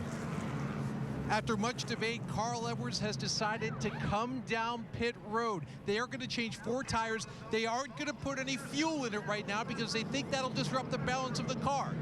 Here comes Carl. Slides to a stop. They're around to the right side. It'll be 4 for Edwards. Rick? Oh, Wolf said, we got a set of tires for you down here. Brad Keselowski said, do you think we have enough time to use them? They're about to find out. Shannon? Remember, this team has struggled on pit road for Justin Allgaier. It is going to be 4 tires. Chad Walters calls an audible. It was going to be 2. They are going to do 4 at the last minute, guys. See if they can get Justin Allgaier. As the 33 goes by him, the 38 guys are coming off pit road, and Justin Allgaier is down and away. Wow, another slower stop for Allgaier. The 32 and the 88 both stayed out. But we saw, I don't know if there was a debate as to whether they were going to take 2 or 4, but Allgaier came in the pits ahead of Keselowski. He left the pits behind Keselowski. Final laps at Gateway. A late yellow has set the stage for a shootout in the final race at Gateway International Raceway, the NASCAR Nationwide Series, with 7 to go. The 98 of Paul Menard got the lucky dog on that one. The yellow was brought out by Danica Patrick and her contact into the wall after getting a little help from Steve Wallace. So we've got the 98, the lucky dog. We've got the wave arounds, and that puts the 32 of Reed Sorensen in the front. Stenhouse gone, Jeff Green, Morgan Shepherd, Peyton Sellers, Jeremy Clements. They're the wave arounds. So you've got the 32 and the 88 out front on this restart. Then you've got some guys behind them because the 32 and the 88 stayed out.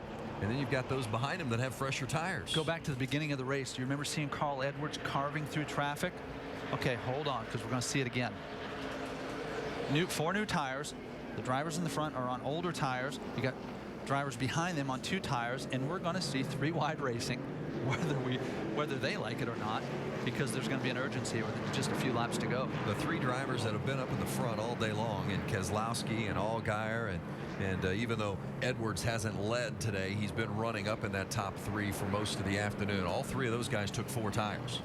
Yeah, and with this many laps left, they probably aired those tires up just a little bit so they get going quicker. At least I would have done that.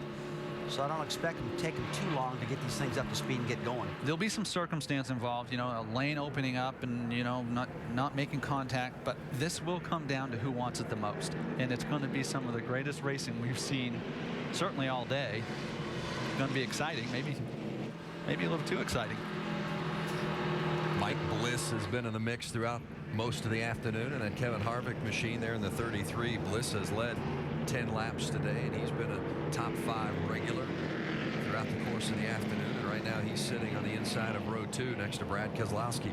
I expect these drivers, they got the 4 tires, they pumped them up because they don't want to wait for the tires to Hey, a little bit probably. I mean, probably you could, the minimum right front air pressure right here, these guys let you run 31 pounds, so I wouldn't doubt they put about 5 pounds all the way around to get these babies up to speed, get them going quick.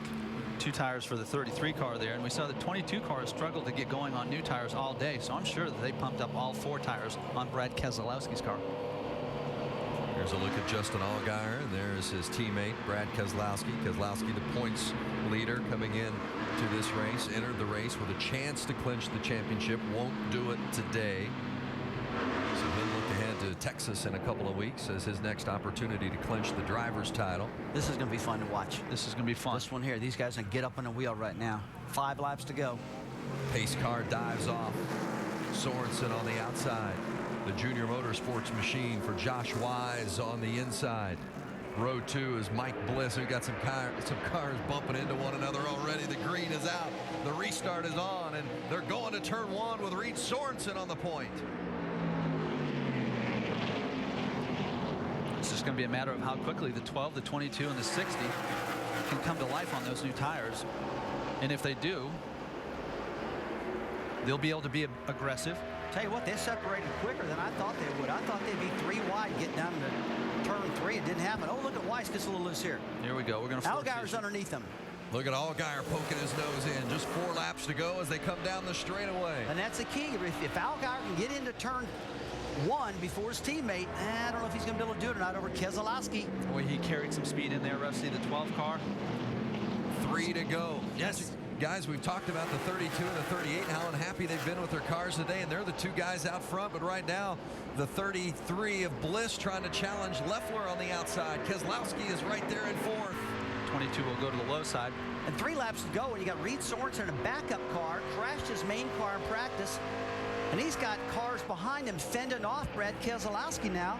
And here's Bliss. He's trying to move. Bliss takes over 2nd. 2 laps to go. Bliss dives down. He's going to challenge going into turn 1. Got a little. Gets into Sorensen's. Sorensen wiggles a little bit. Is that all that Bliss is going to need to take the lead down the backstretch? It's Bliss in front. Got a spin behind. Nope. Well, you got a little tire smoke. But you see the 33 actually is very similar to what happened between Keselowski and Carl Edwards, where he carried too much speed in the corner. Keselowski challenging on the outside now. They're coming to the white flag. The white flag waves. It's Keselowski and Bliss side by side as they go into turn 1 on the final lap. It's 4 tires versus 2 tires right there. That's right. Keselowski's got 4 to Bliss's 2. He'll clear him off the exit at 2 here. Down the backstretch, Keselowski in the lead. Remember, in July, he had the lead coming off 4, and Carl Edwards took him out. Can Keselowski come back and win it and complete the job today? Look what's going on behind these guys for 4th, 5th, and 6th. Whoa, he's going to... Keselowski off turn 4. He's going to hold off Mike Bliss. Brad Keselowski wins at Gateway. Unbelievable last lap. That's 3 wide off of turn 4. Keselowski, what the right move, putting 4 tires on, took the lead with a half a lap to go. Heck of a run out of that team. That's some great driving by all those guys up front, mixing it up but not taking one another out. For the 6th time this season, Brad Keselowski will drive to victory lane, the winner of the final Gateway race in the NASCAR Nationwide Series, and the celebration is on. Teammate Allgaier finishes 3rd. Good comeback for him. Jim Noble standing by with Paul Wolf, a very happy Paul Wolf. Tell me about the decision to take those tires, because, man, it looked like he needed every inch of rubber you gave him there. Yeah, we definitely knew we needed tires there at the end to have a shot at it. And usually you put Brad in that situation at the end. He finds a way to get the discount tire Dodge to victory lane, and just fun to watch. I mean, you know you make the right adjustments, give him a good car, and usually you can bring it to victory lane. After July, what does this mean? Well, just special. You know, I feel like, you know, we had to race one in July, and just to back and bring the trophy home this time is pretty special. And just can't thank all the guys that work hard back at the shop. And it's just been an outstanding year, and see how many more of these we can win before it's over. Congratulations, Paul. Thanks. Paul Wolf got some celebrating to do, guys. He didn't lead the most laps, but he led the last lap. Brad Keslowski wins the NASCAR Nationwide Series race for the 12th time in his career. Keslowski wins today at Gateway. NASCAR Nationwide Series at Gateway is brought to you by Nationwide Insurance. Enter this code at codespotter.com for a chance to win a Roush Ford Mustang. Chrysler. And Goodyear, the official tire of NASCAR. Go to Goodyear.com to learn more. Back at Gateway International Raceway, the Discount Tire Dodge team of Brad Keslowski celebrating the victory. The man who led the most laps and finished third was Justin Allgaier. Shannon? Well, a very fast race car for Justin Allgaier. Just had some major problems on pit road, especially that last one. What are your thoughts right now, Justin? I don't know, man. When you come to your home racetrack and it's the last one here, you know, we felt like we had an awesome race car weekend. The Verizon Dodge Charger was awesome, and in practice the whole time we knew we had a good car, and we sat on the pole and had the dominant car in the race. And unfortunately, I don't know, we just couldn't get off of pit road tonight, and we made a bad pit call there at the end and put us behind those guys.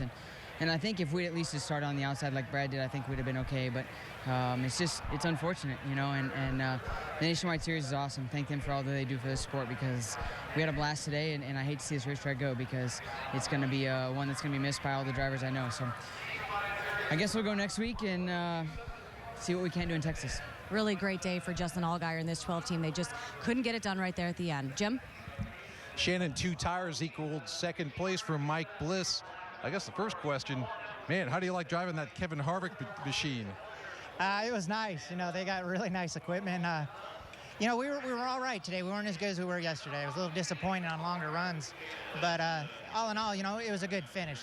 Taking 2 tires was the right call at the end.